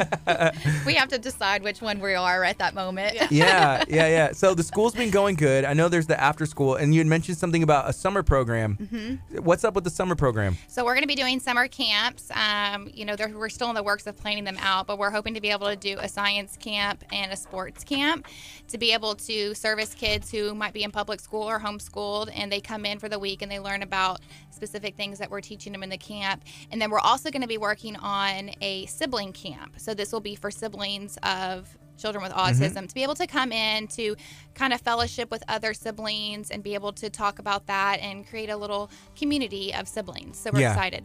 Yeah, that's cool. And we cannot forget we're going to have a cooking camp too. Oh, yeah. Oh, really? Yeah. We have that commercial kitchen at the school, so we really have to utilize it. Are y'all leading it? Y'all are good cooks, right? I mean, yeah, we're decent. We're good eaters. We are decent cooks, but we are really hoping for a great chef to come in and help us out. Do you have one in mind? We do. We know. We have y'all made contact, or do y'all need help? We've made contact. We made contact. We're waiting to have the conversation, but we've made contact. Guy Fiore, what's his name? The bleach blonde, the dude with the bleach blonde hair. That would be kind of cool. Yeah. We were thinking someone local. Oh, someone local. Kurt. Kurt, can you come show us how to fry Twinkies? Fried Twinkies. That's all I got. Yes. Maybe you can help them realize how to bring in Chick-fil-A. Yes. Yeah, we're excited. So, yeah, we went and shot a video at Chick-fil-A, and then we did a live while we were there, and we knew people liked Chick-fil-A, but we didn't realize how much they love Chick-fil-A. Oh, yeah. I thought it was just us. Yeah, and so that was crazy. We just usually our live videos when we're teasing like, hey, we're doing this video, it might get like 1,000. This one's like exploding. So people imagine what's going to happen when we drop this giveaway video later today, hopefully. Yeah. So it's Valentine's Day themed. Are y'all ready for Valentine's Day? At our school, yes. But like, what about, I'm just talking about like, because y'all are both married. Have y'all like been dropping hints like, hey, I want that Chick-fil-A heart tray with all the Chick-fil-A and cookies in it? No. No? I don't need that. Yeah. I think my husband realizes my hints are always like, hey, you know what we need at the school? Could you come up and help me do this? For Valentine's Day, I want you to come up and volunteer. Hey, that's what I do. I just want to take a nap. Spend time with me. Yeah. Take a nap for Valentine's Day. Take the kids. Let me just take a nap for Valentine's So I've been asking my wife, like, what do you want for Valentine's Day? She's like, I don't know. And I'm just like, oh, God, what am I going to do? And I'm kind of like sweating it out. I need to get something. Chick-fil-A. Or she's going to get Chick-fil-A. Like, that's the answer. Because I was like, these heart trays are really convenient. It's cool. But I don't know. Kurt, what are you doing for Valentine's Day? Chick-fil-A. I'm getting it for myself. Right. Yeah. Yeah, actually, I will come back and say the other day I did say to my husband, I said, so for my Valentine's Day gift, anniversary, and birthday, he goes, oh, no, that has to be big. It's going to be a big one. It's going to be, what was going it? to Africa. I want a mattress. Well, that's cool. I mean, that's an investment. Mattresses are investments. But if you get a good one, it'll last. Yeah. For like, it's supposed to be like 7, every 8 years. And I just flip it or just... Yeah, I'm not even gonna say what I do. Sometimes, okay, I will. So what I used to do, like before, I was married and I was living by myself or with roommates, right? Like if my mattress started feeling funny, which I just was like, well, this one will do. Like somebody doesn't want it anymore. Like, oh, there's one on Craigslist. Yeah, I'll get this. Weird stuff, right? Right. Which I don't know. But I'm like, this is lumpy. Like I would just start sleeping the other way. Like, like this way, I'm like, I'm just going to sleep the total opposite way. But yeah, you can do that when you're single. Yeah, that's not cool whenever you're married because One time we got a new mattress, but I was like, hey, why don't we just sleep the other way? She was like, no. I was like, okay, that's fine. Let's go buy a mattress. So right now it's 10:05. This is KHEA.com, 99.5 FM. Talking to Cody, talking to Ashley from the Children's Oasis Foundation, talking about everything they have going on. Going to Ghana this summer. There is the Autism Walk that's coming up on the 6th of April, right? Right. Man, that's coming up quick. Can y'all believe it's already February? No. Can you believe this school year has already halfway gone? But the interesting thing and the cool thing about you guys is it's year round, right? Yes. Yeah. Why is that important? It's important for kids with autism to have that stability in their education. You know, a lot of times over the summer they regress or they lose the skills that they've learned because they aren't, you know, having that repetitive working on the skills. So it's so important to have them stay with us and continue to work on their language and on their social skills over the summer. That's cool. It's also nice, too, because it doesn't, you know, as a teacher, you don't feel that crunch of like, oh, I have only this much time to get everything in for that year, you know? So you can kind of spread everything out, and it gives you a little bit more time to, you know, to really work on what's important. Because a lot of times when you go into the school year, the big thing is building that rapport with those kiddos and like getting them, you know, involved in like their little community within their classroom. So, I mean, sometimes that can take, you know, 2-3 weeks, and then you're already like, wow, we're already 3 weeks into the school year, and now I got to catch up. So it gives it a little bit, you know, it takes the anxiety off a teacher, and it takes anxiety off the kiddo too. So. That's cool. So after the summer program is over, you know, kids from other schools are going to be welcome to come attend, and then in August or whenever y'all's next school year starts, even though it's year round, like what new things are y'all going to be implementing? Have y'all started to plan that out already, like new grades? New expansion? grades for sure. Yeah, we're going to be going through 8th grade next year in August, so we'll be able to service kids through 8th grade, and then hopefully our heart really is the high school students to be able to help them with transitioning into the community. So that's something that we're working on also as the future comes, to be able to service those ages. Can you share a bit more about what that transition into the community looks like? How do you plan to do that? Yeah, so basically our biggest thing is we're really just trying to get some job skills done. So we really want to partner with some local businesses that can help us out. You know, like for instance, like Kroger or maybe a restaurant or things like that, or even like maybe a mechanic shop that could help our kids where we can have a trade, technically like a trade school where we can go out and it's like job coaching on our end with them inside of job, and you know they're learning skills with us inside the classroom, like how to fill out how to fill out a resume or how to fill out an application, and what are some questions that they might ask you, kind of like role playing in a way. I know a lot of us probably used to do that in college and stuff, so it's really nice for our kids to be able to do that inside our program, and then they go out to the community and they can try to get a job in the community, like with a Kroger or whatnot. So we just want to be able to provide that job coaching, you know, things that we can kind of like simulate inside our classrooms that then would follow them into the job that they're going to have. That's cool. What do you think, Curt? That's awesome. I've had a bunch of experience in the past when I was a teacher. We did on-the-job training, even for high school students, and they really enjoyed that. Right. Well, it gives them the up-close look to see like what that job entails, and for them to see if it works for them or not. Yeah. That's cool. So it's 10:09, and we're just about out of time. I think we're going to be on till about 12 or 15, but you know, let's share a little bit more about that Autism Walk. Can we get that graphic? If you're watching on Facebook right now, you're going to be able to see this information right in front of you. If you're listening on 99.5 FM, first of all, thank you for taking the time to tune in. Go ahead and call or text a friend. Tell them, hey, turn on Kickstart, 99.5 FM. You can go to KHEARadio.com. You can stream us from anywhere in the world, even Ghana. You know, if you have internet connection anywhere with internet, you can watch us on Facebook, or you can listen on our website. You can also download the TuneIn app and search KHEA Radio. Alexa, play KHEA Radio. Y'all are welcome. Yeah, everybody with the Amazon Echo. That worked. I've got one in my before. office. I didn't know you could do that. I'm going to do that. So Alexa, play KHEA Radio. And she's like, playing KHEA Radio. And then boom, comes on. You'll hear Kurt's angelic voice talking. We'll have to take her Alexa to Ghana with us, so that way we can stream. There you go. Yeah. Or I can just send Curt like in a, I'll figure something out. Yeah. We'll figure it out. Well, I told Ashley that I was a little nervous because we don't know what the internet connection is like over there. So I have this feeling I'm going to be like up on a tower, like holding like a thing so she can go live. She's like going live from Ghana. And I'm like holding up this thing. She's like, it's not working. I'm still moving the tower, you know. Need like a satellite phone or something with like some kind of internet connection. I don't know. Satellite phone. Yeah, we're going to have to look into that. Yeah. Yeah. The Palm Pilot. I don't know if that works anymore, but okay. Yeah. So again, thank you all for joining us. Yeah, thanks for having us. And we're excited to be able to help and promote and get the word out about the walk that's taking place on the 6th. And I'm very excited about that trip to Ghana, to be able to see everything that goes on and everything else. Y'all are very busy, and we appreciate what y'all are doing for the community. Thank you. Thanks for always supporting us. Yeah. Is there anything else y'all would like to share? No, we just really thank y'all a lot. Y'all are so nice to us, and we love you guys. Y'all do a great job here in the community too, so we appreciate you guys helping us out. Thank you. Yeah, let us know if there's something we can do. Let us know, and we'll be able to help if we can. Sounds great. Yay. Thank you, guys. We're going to take a quick break on the FM. This is KHEA Radio, 99.5 FM. If you're watching on Facebook, stay tuned. You're going to see some of the behind-the-scenes action, whether you're meant to see it or not. You never know what's coming up. You get it. So coming up next is United, Heart Like Heaven on KHEARadio.com, 99.5 FM. This is Kickstart. Again, we're going to be on till 11. Yeah, coming up next, we have On the Road for a Reason in studio. Tune in next.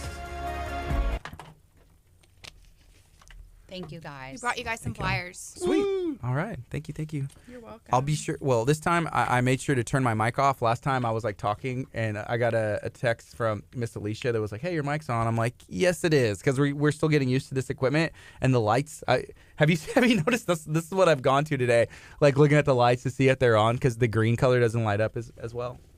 But yeah, hey, that's it is what it is. It happens. Thank you. Gotta learn. We appreciate you guys. Y'all are awesome. Yeah. We appreciate you more. And we want to come back and visit. We need to come back and visit.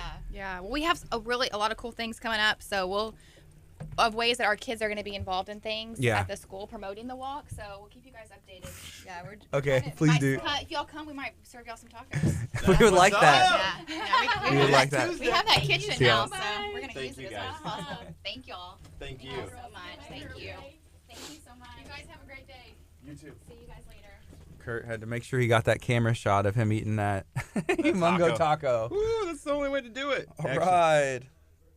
Let's do this. Hello. Hi there. How are you? How's it going?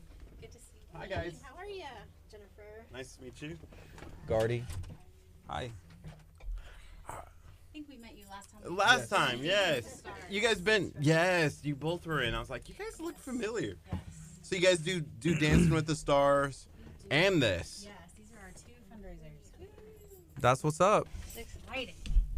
So, last time you came in, you didn't see this setup, though. No, y'all only had one tiny taco, and now you have a big taco. The big giant taco. The tiny taco's still here, but he's just resting right here on top of the little right. sign. Yeah. So Leon said, Gardy, you need a mini water bottle and throw it at Kurt every time he grabs a pinata. That's a great idea. That's funny. That's mean. No.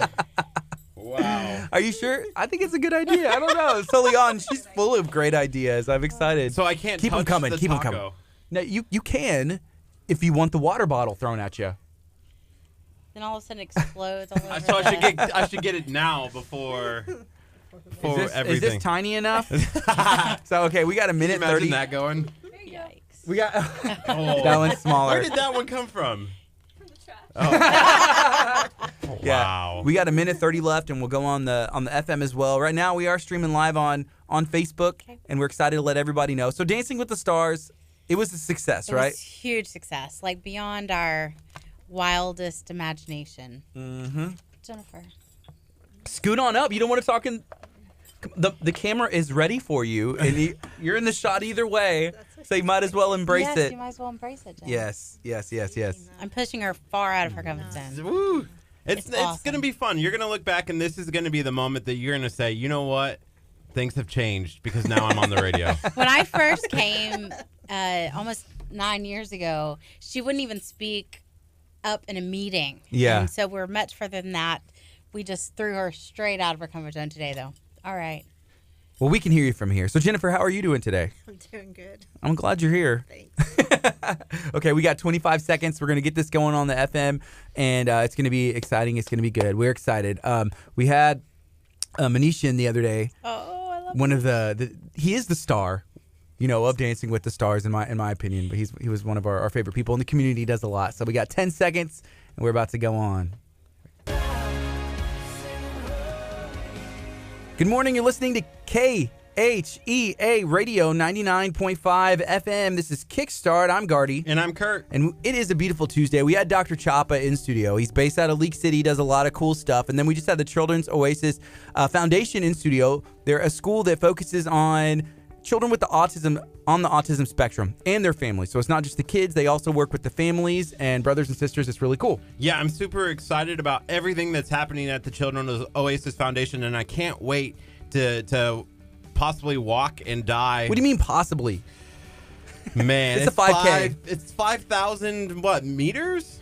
Is that right? It's 5,000 Ks. I don't know. 5,000 Ks. 5K. 5K. 5 kilometers. There you go. It's 5 kilometers. That's right. Well, we're glad you're here. So that way you can tell us. Can you share, okay, what is your name and what are you here today to talk about? Y'all have some really cool stuff going on. Yeah, I'm Amanda McLaughlin. I'm with the Bay Area Alliance for Youth and Families. We're a community coalition who's focused on helping kids make good choices when it comes to drugs and alcohol. Okay.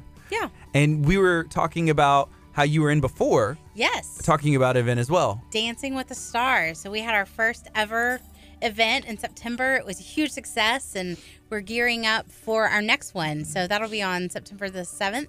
And we'll have our live reveal of the new cast on April 16th. So we're super excited about that. Yeah, absolutely. That's cool.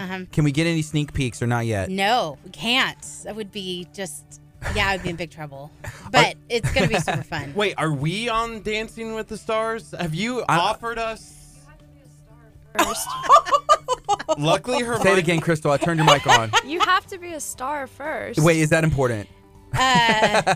Absolutely. I don't know if you made the short list, but our team, our committee is definitely reaching out to folks right now and getting everybody solidified and confirmed. How can we become more bigger stars than what we already are? Well, this interview was fun, and we're going to go ahead and wrap it. No, just kidding. Yeah, so Dancing with the Stars, September. Y'all are contacting people, so I'm excited to see the list as it comes out. Well, it will all come out at the live event on April 16th. Okay, cool. People won't even know who their partners are until April 16th. Okay. They'll only know themselves. You just got the email. I just got an email? You've been invited? You've been invited. You're not supposed to tell anybody. It's a secret. Wait, did they just revoke it now that I just read that email? Probably. Yeah.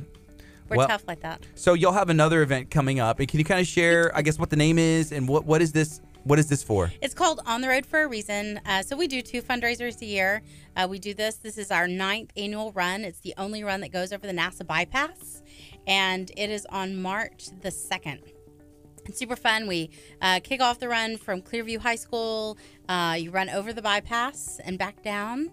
And then we have a big party and a lot of fun afterward. Cool. So that bypass is no joke. No joke. Yeah, because obviously I've driven over it, but I can't imagine. So that is, y'all have it measured out perfectly and you're blocking off traffic. It's a 5K. The City of Webster is an amazing partner. And so it's safe. They have one side of the bypass shut down, so it's safe for people to run, and it's really like, I have people tell me all the time it's their favorite race. That's cool because it's fun. We're really laid back. It's different. We have lots of fun on the course. We have lots of fun after everybody's done. Rudy's Barbecue does breakfast tacos, which is amazing. Absolutely. And it's a super fun time, and just another way that we can encourage families to do things together. And I think it's another way that we prevent substance abuse, which is our main goal. That's really cool. Is this another event where I'm going to have to run/walk/die at Gardy? Well, and here's the cool thing is that the City of Webster has a bus, and they pick up everybody that's like left laying on the course. So you're safe. You're safe. This is what I was thinking. If Rudy's Barbecue is doing breakfast tacos, they need like a taco cannon, and the bypass is right there. It's close enough. So I feel like if you need that extra boost, there's like boom, and then it's like a t-shirt cannon, but it's sending out tacos. And I can see you laying there, and it's like, whoosh, you catch it, and you pop it open, and you eat the taco. And it's like Popeye with the spinach, and I got my taco power, and I'm good to go. Yeah, we will talk to Rudy's about that. I'll set it up. Don't even worry about a thing. I'll have my own taco cannon. Sweet taco cannon. Yeah, man. I think I gotta start running and working out, because there's this run and then there's that run for the Children's Oasis Foundation. Y'all. So when did running, with the cause, for a cause, it's a really cool thing because health is very important. And, here in recent times, like we've seen like color runs and 5Ks, they've become popular even whenever they don't have a cause. But whenever one does have a cause, it kind of makes it mean that much more. Well, and that's why it's on the road for a reason. So we want to make sure people understand that the money raised goes back to support some of the projects that the Alliance works on. And it's going right back into our community, not somewhere else, not somewhere in central United States, but right here in the Bay Area of Texas. How long has the Alliance been putting on this run? This is our 9th run. So it's, it's almost old hat now, but we love it. We love it. It's such a fun day. We see people who've done it from the very beginning. And, last year we had it's one of my favorite stories. We had a hand cyclist for the first time ever. She is a hand cyclist who was qualified for the Boston Marathon this year. And she uses one of her practice courses. And it was so amazing to watch her superhuman strength as she navigated this course with a hand cycle. And so we also have Ainsley's Angels who come and run it every year. And I don't know if you're aware of who they are, but they believe in inclusion for all. So if you have someone who has a physical disability, they're not able to run, we have runners that push them in specially designed wheelchairs so they get the euphoria of doing a race with someone pushing them. That's cool. It is. There's euphoria involved in running. Absolutely, there is. I hear that. Have y'all ever ran the 5K or done this one? No, we need to do it this year. Well, I can't because I have to make sure that all the pieces go together. I'm the coordinator of the event. Yeah. I got another one for you. I've done some other ones. I've walked some. Yes. Yeah. Here's the cool one. Yeah. The Oasis Foundation is doing one too. Here, let's take it. Yeah. I'll give you a couple flyers. Hang on. When is theirs? April 6th. Hey, we can put their flyers. We'll get in touch with them. We'll put their flyers in our race bags. Yeah, here's a couple. Yeah, I don't know if you need a couple more, but we got some. Yeah. What we do, and a lot of races do this, so we let other races put their information in our race bags because obviously runners are who you're targeting. Right. And so then some of our folks will sign up to do theirs. Yeah, and we found that. We've met people, are into health and fitness, and they are looking for, hey, when's the next race? What's going on this weekend? When is it? And that's really cool to see. It is. We love it. Yeah. Right now, it is 10:23. This is KHEA.com, 99.5 FM. This is Kickstart. We're going to be on till 11 o'clock. We're talking about On the Road for a Reason with the Alliance. So it's the Bay Area Alliance. Is that correct? Yep. So can you give me a little bit of background about the Bay Area Alliance? We've been in existence since 2003. Like I said, our primary goal is to help kids make good choices when it comes to drugs and alcohol. And we do that in a myriad of ways. One of the ways is this next week, as you know, is Valentine's Day. And we started something about 6 years ago at a school that we work very closely with called Clearview High School. And we do something called Love Above Week. So we encourage everyone, not just kids, to put love above hate, violence, drugs, alcohol, and apathy. And so we have a big week. We have different theme days. The kids chose Disney as their overall theme for the week this time. We'll have different people come in. They'll bring popcorn. ACU of Texas is coming and grilling hot dogs for all of our staff and students. We'll have different things that just kind of bring the point home. One of the best parts, and so I brought these because I thought maybe y'all would want to participate, is we do Valentine's, like old-fashioned, elementary school. Every kid gets a box of notes of encouragement at the end of the week. And it is by far our students' favorite part of the week, that they get these notes of encouragement from their fellow students, from teachers, from people around the community, just basically saying, hey, you've got this. Yeah. Because high school's tough, man. I don't know if I'd go back. So what can we do to help kids power through without using drugs and alcohol? Yes. And so that's one of the big things we do. So we have Valentine's we've created, and we're encouraging community adults to write notes to kids That's that cool. maybe they don't know, but just so our kids know that there are people out there cheering them on. That we know not all kids are bad. Mm-hmm. We know that that every kid has the potential to reach their dreams, and we just want to be the champion for that. So you said that's Clearview? Clearview High School. Which one is Clearview? So it's in Webster. It used to be Webster Intermediate. It's right across from McWhorter Elementary, and pretty much in the heart of Webster. Cool. Yeah, it's really fun. And I don't know if y'all are interested, but we thought we would just pose this while we're on air so that you have a hard time telling us no. Okay. But on the Monday, No. Oh, wait. on the Monday of Love Above Week, which is Monday the 11th, we do bingo with our students. Okay. And our students love it. It is their traditional favorite. And so we were wondering if maybe y'all wanted to come call some bingo for our kids during lunch that day. When is it? It is Monday the 11th at 11:40. Done. Sweet. Yeah, we should be able to do that. We have awesome prizes, so they'll love you, and the funnier you are, the better. We're playing Disney bingo, and I'm telling you, they just, yeah. Where is it again, so I can put it in the calendar? It is 400 South Walnut. And that's Clearview? Uh-huh. Clearview High School. So it's a campus in CCISD, but it's a school of choice. So kids have to apply and interview to go. But usually it's kids who have struggled to be successful at a larger campus for a myriad of reasons. So how many kids do you think are there? We have 200, anywhere from 200 to 230. That's awesome. And they all have lunch in one room, so it's all of us together for one lunch period. Yeah, they're super fun. So I went to a small school, a private school. I went to Abundant Life Christian School, and I had a great experience, because of the smaller classes, yes. The smaller students, in my graduating class. It was tiny, but knowing everybody, people looking out for one another. If something happened that wasn't right, hey, we spoke up, and it was like a family. 100% how Clearview is. Yeah. The motto is a place to begin, belong, and become. But it is a family, and we have kids who transfer in and out fairly regularly. And if a new student comes in and they don't know the way of Clearview, which is we're not bullying each other, we're not picking on each other, the other students will quickly set them straight. This isn't, if that's what you want to do, this is the wrong place for you, because we're going to let everybody be who they're going to be. We're going to love them no matter what, and the kids do a really good job of demonstrating it. Mm-hmm. Love Above Week is just a super great opportunity to reinforce that. That's cool. So Love Above is not Single Awareness Week then, right? No. No, definitely not. It is just a week of encouragement. We try not to focus on romantic love, because I think for a lot of high school kids, they can get really easily tripped up in that.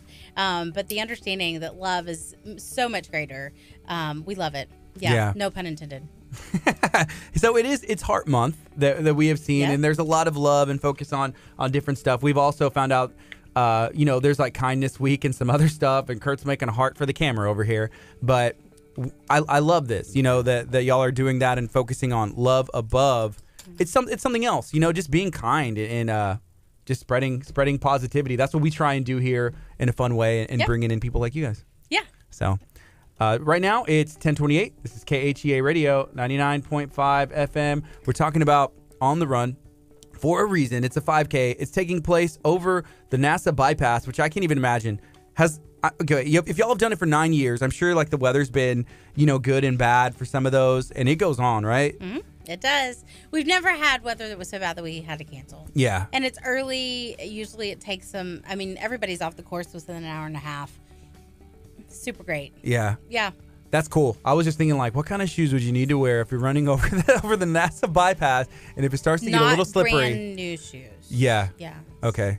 Advisable. We're going to take a quick break on the FM. We're going to keep it going on Facebook. If you have any questions, if you have any thoughts, I see some coming in right now. What's up, Abby? Hey. Hopefully you're having a good day. And then Kelly said, love the camera angles. Thank you. If you're not watching us on Facebook, you're missing out on probably at least half of the fun, because you get to see everything and all the behind the scenes that happens. We're taking a quick break. This is 99.5 FM KHEA Radio, and we appreciate you taking the time for tuning in today, whether you're at work, school, wherever you're at. We appreciate it. This is KHEA Radio, 99.5 FM. Coming up next is Elevation, Grace Like a Wave. Stay tuned. We're going to be on till 11 a.m.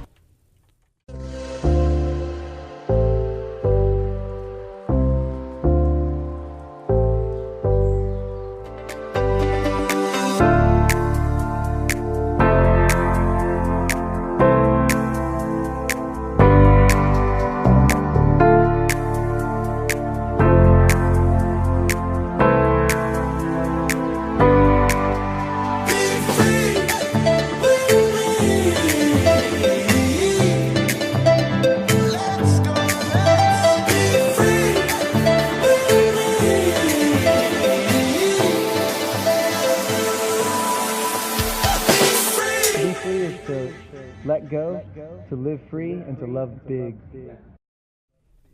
What's up, folks? We're back. That was a look at our good friend Gabe Prusmack, doing some really cool things in the community. Great local talent right out of Galveston, Texas. If you've driven through Galveston or even through like Houston anywhere, you've probably seen his art and designs everywhere. Maybe you realize it, maybe you don't. But hey, that's the hashtag Be Free. We love talking about positivity. We love talking about cool things going on in the community. Gabe is one of them. We're also talking right now to the Bay Area Alliance about On the Run. And you were sharing about these. So we have these for Valentine's. And I think it would be cool if somebody watching, if y'all have some notes that y'all would like for us to write, we can write maybe some of our own thoughts, and then y'all give us ideas. And can you kind of share, like, what is the purpose and who is this going to one more time? So all the students at Clearview High School and the staff, actually, they will receive a bag full of notes of encouragement on February 14th. And so we're not talking about romantic love. We're talking about more of that agape love, that love that's, that really does give us what we need to overcome things like hate and violence. And so we started doing this about 6 years ago. In fact, the principal, the first time I mentioned the whole Valentine thing, he laughed at me and he said, "This is a high school, Amanda." I love him. Bless his heart. He totally underestimated the kids.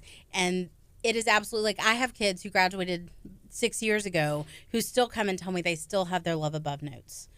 We had a student graduate last year, and she had her notes from all 4 years of high school. And so, I mean, I have them. I have them above my desk that students have written me. I have them above my mirror where I get ready in the mornings, because everybody needs that encouragement. And so that's what we're doing. We are encouraging kids that they can do it. They can be successful. They can overcome any challenges that life throws at them. I often ask, because we work with a group of adults and students at Clearview, and when I have adults and students together, I always say, adults, how many of you are still on plan A?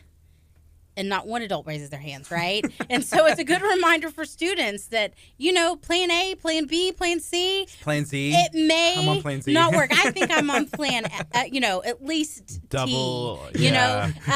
Double G. Double G. Like you start again. But I think, it's good to remind kids that life is not always the way we plan it. It doesn't mean we fail. It means we're learning and overcoming our mistakes, Yeah. So that's what this is about. Gardy, what did you write? Because I don't know what to write. Well, just think about it. So imagine, put yourself in when you were in high school. Okay. And, maybe not in a good situation, or, not, even now as adults, having these things would be huge. Having a tough day. Having a note like this. And so mine says, you are meant to do amazing things. Are you signing it? No. Are you supposed to? You can do whatever you want. If you want to sign it, great. If you don't, great. We love it either way. I'm just going to go like KHEA radio on Facebook. Everything will be okay. Wow. No? Really? Super original. No? Well, why don't you put, It already has a quote on here, so I'm like, I can't write a quote. Like, that's double quote. Yes, you can. You can Here's double what you do. quote. Write the exact same thing, but then put your own. And then go follow KHEA. Stolen from Captain Jack Sparrow. Yeah, Captain Jack Sparrow. Not all treasure is silver and gold, mate. And that's really good. I love it. It's probably my favorite Valentine of the year this year. What if I said, but you may need gold in order to be successful in life? Okay, I don't know if you understand the purpose of these. How about I tell you what I wrote, and then maybe you go from there. Okay, I need help. Okay, I put, you matter, you are important, you are loved, your presence on this earth makes a difference, and the world would never be the same without you. Keep going. You could have filled all these up with each one of those stuff. I love that. Dropping the knowledge. It's awesome. She knows what these kids need to hear, man. She has her own special segment on here called Crystal Life. Crystal, do you have one ready for us, maybe during the next segment?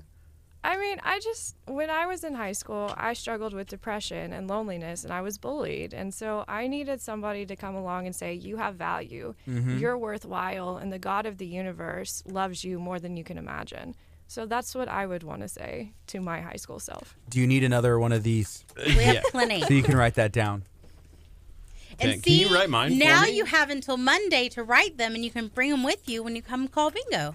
Calling some bingo. That's I might need till Monday to figure out what I'm going to write. Kurt, you really can't think of one thing? But what if I say the wrong thing? Go Pinterest. Then we won't put it in there. But I just don't think that'll happen. No. So think about it. You know, this is stressing me out a little bit. Holy cow. This is hard. We joke with Curt that sometimes it's like his world and we're all living in it. But I think for him to realize, wait, there's other people that I have to write a message to? Yes, Curt, there are other people. What is this one person? And they have value. You think about it. So this is a lot of pressure here. But what if you say the one thing that student needed to hear that but day? that's what I'm trying to do. What if I want to be that one thing? But I think all you need to be is authentic, because kids can see through fake. Sure. So an authentic message is all we can ask for. Dang. Yeah. Okay. Putting the pressure on. I got it.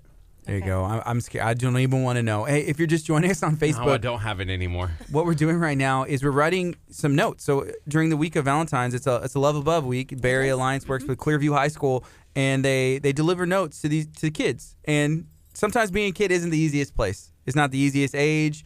You know, you want to control stuff. You're figuring out who you are. People ask you, what do you want to do for the rest of your life? You're trying to figure that out. Who am I? What's going on? And then if, you know, sometimes kids aren't nice to each other. So what we're doing right now is trying to write notes of encouragement to kids. And if you have an idea, feel free to let us know. Crystal's just like, you know, I feel encouraged just being in the same room. And then I have Curt over here being like the discouragement. I'm not trying to be discouraging. I'm just trying to find the right words. They're like the personalities of Inside Out. We got fear and, joy and...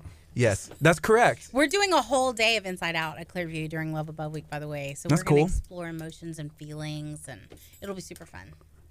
Have you seen that? It's a movie, right? Is yes, it a Pixar I haven't movie? actually seen it. So let me just tell you, for doing a Disney-themed week, I'm the worst person because I've seen like 5 Disney movies. Which ones? Can you do you have a favorite Little one? Mermaid.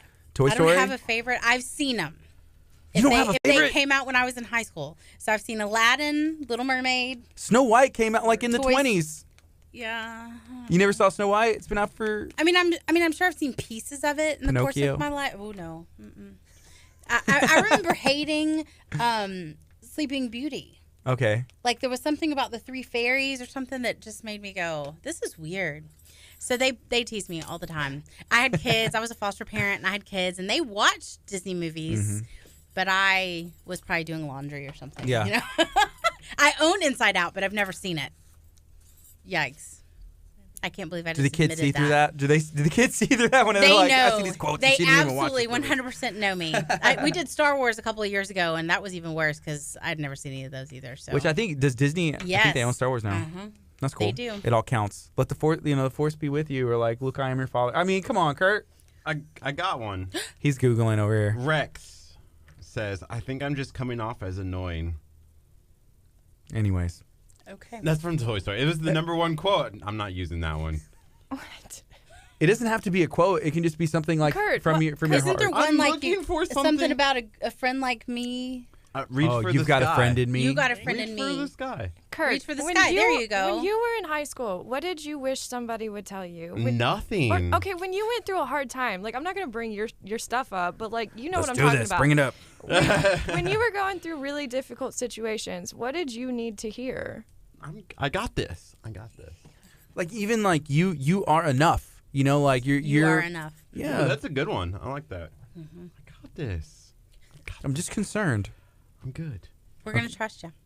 You just put a lot of pressure on me today. I guess so. I Hey, should have warned him ahead of time. A little bit. Could have come in with all of this prepared. I just can't come up with gold right on the spot. Well, that's why you have till Monday. It's Yeah. amazing. I gave you a built-in timeline. There you go. doing bingo. I'm gonna write the winning bingo numbers.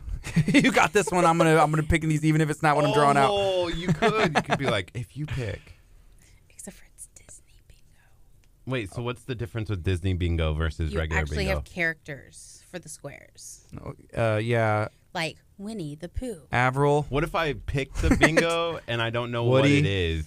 It has the name on it. Oh, perfect. We're good. We're good. Foolproof for people like me. So we got 55 seconds, and we can go back on the FM as well, and hopefully Curt will get this sentence out. Do you need another card, Crystal? I mean, I could do this all day. I love high schoolers or like just kids in general. Sure. And we got quite a bit. I have to tell you, they changed my life way more than I could ever dream of. Mm-hmm. I got a message on Facebook from a student who I haven't heard from in 2 years.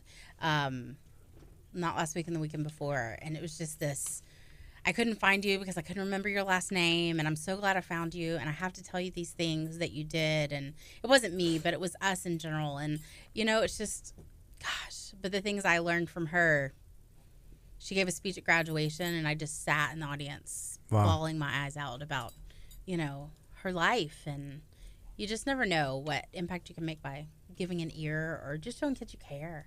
Yes. So right now, okay, we got 30 seconds, and we'll go on the FM as well. And I'm gonna set this in the stack over here, and hopefully y'all screen those so you know what Curt said. I don't trust him that much, but I'm learning. Okay, 15 seconds. We're talking. You'll need to do some trust building exercises there. Yeah. He's like, every morning is a trust building exercise. Yeah. What's gonna come out of his mouth? Here. Good morning. You're listening to KHEA Radio. This is 99.5 FM. It's Kickstart. Thank you so much for taking the time to join us today. We're talking to the Bay Area Alliance. We're talking about on the road for a reason. You're not even, I think I said on the run for a reason maybe earlier, but it's definitely on the road because you're running straight up on the road. On the road. Mm-hmm. Can you share one more time? If somebody's just tuning in to 99.5 FM, can you share exactly what is on the road for a reason? So it's Houston's only race of the NASA Bypass. And it's our 9th year. It's a super fun race, lots of fun, and everybody gets a shirt and a medal with their registration price. Plus, we have breakfast thanks to Rudy's, and all benefits. All proceeds benefit the Bay Area Alliance for Youth and Families. Cool. Yeah.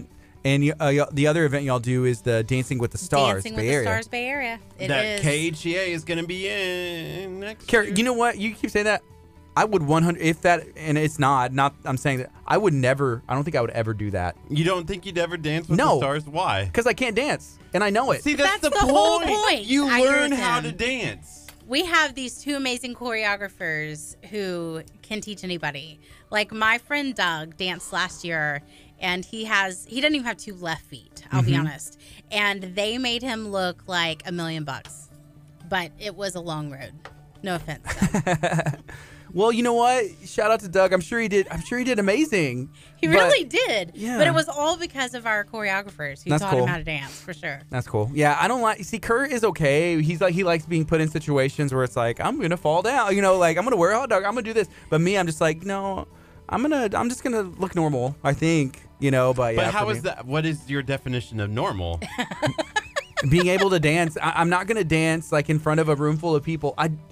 Okay, you know. Anyways, I don't want to talk about it too much. But when is that coming up? The next live season? reveal is April the 16th, but the actual event is September the 7th at South Shore Harbor Resort. Cool. That's where it was last year too, right? Yes, absolutely. They have a nice venue. Yes, and the food is amazing because we do like steak and chicken, and I mean it was definitely not a rubber chicken dinner. It was amazing. Yeah.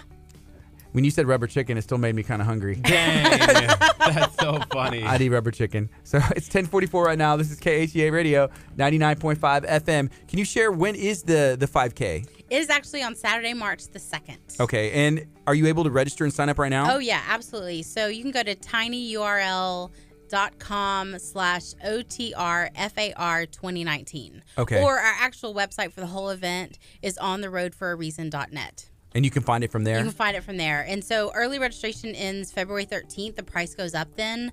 But if you register before the 13th, you're guaranteed a T-shirt and a medal.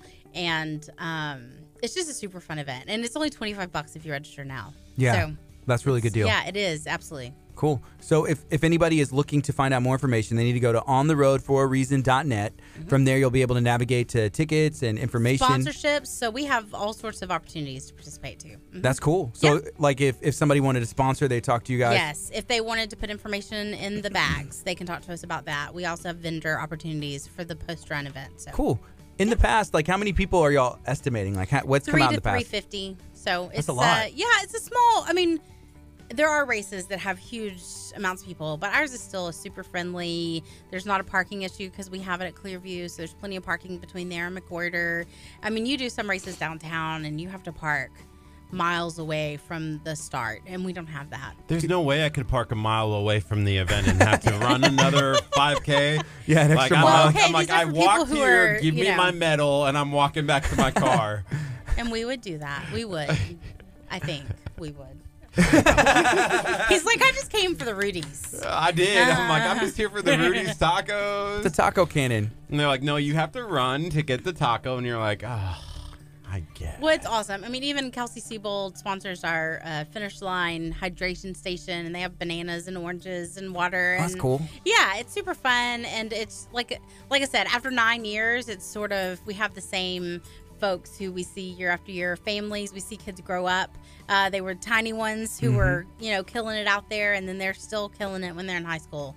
That's what we love. So are the hydration station that you mentioned, are they straight up set up on the overpass, just like they're being like, we usually have a water station on the overpass, and then the hydration station with the fruit and everything is at the end point. Okay. We usually have a pace car that is there at the turnaround. They have music blaring, so there's just all sorts of stuff to keep you going and motivated. Can I drive the pace car? Oh, that'd be kind of neat. We don't know. We can ask. Is it actually a car, or is it like last year it was a big truck. It was cool. like a can't miss it, huh? Huge truck with I'll big do it wheels in the and hot dog everything. suit. In the hot dog suit. I'll drive the pace car in the hot. Then I don't have to run it. He's a bad driver. I wouldn't trust him. Well, that will be up between you and the pace car sponsor, which we don't have totally solidified yet, so I can't say it out loud. But we will. I was going to try to say make that we connection. could be the sponsor of the pace car, and then we could drive Just the use Jeep his car. Compass. The Jeep Compass. What do you think? It's a great idea. Yeah. She's we'll scratching her like, that. okay. We'll talk about that. Anyway. See, I had to ask her on the show so she can't say no. It's like, well, you did not. I'll pass it on to the race director. So it's not me saying no. Yeah. We should have. Nah. I'm so excited for bingo. You have no idea. I love bingo. I'll Our play kids along. do too. They love it. Oh, I'm so pumped. And we have awesome prizes, so they also love that. That's cool. Everybody loves prizes, and everybody likes medals, so it kind of worked out. Kohl's had these stuffed Mickey, Minnie, Donald, and Goofy dolls for $2.50 a piece. And we had a bunch of volunteers who went and bought some. So that's one of our prizes this year, which is like totally awesome. It's better than a Dollar Tree stuffed smushed bear, Yeah. It's like really cute, $2.50. So are all the prizes Disney themed, or just some of them? Vast majority, yes. That's cool. And this year, we even found goldfish crackers that have Disney heads in them. In these little mini packets. So we'll give those probably that day. Yeah. Yeah.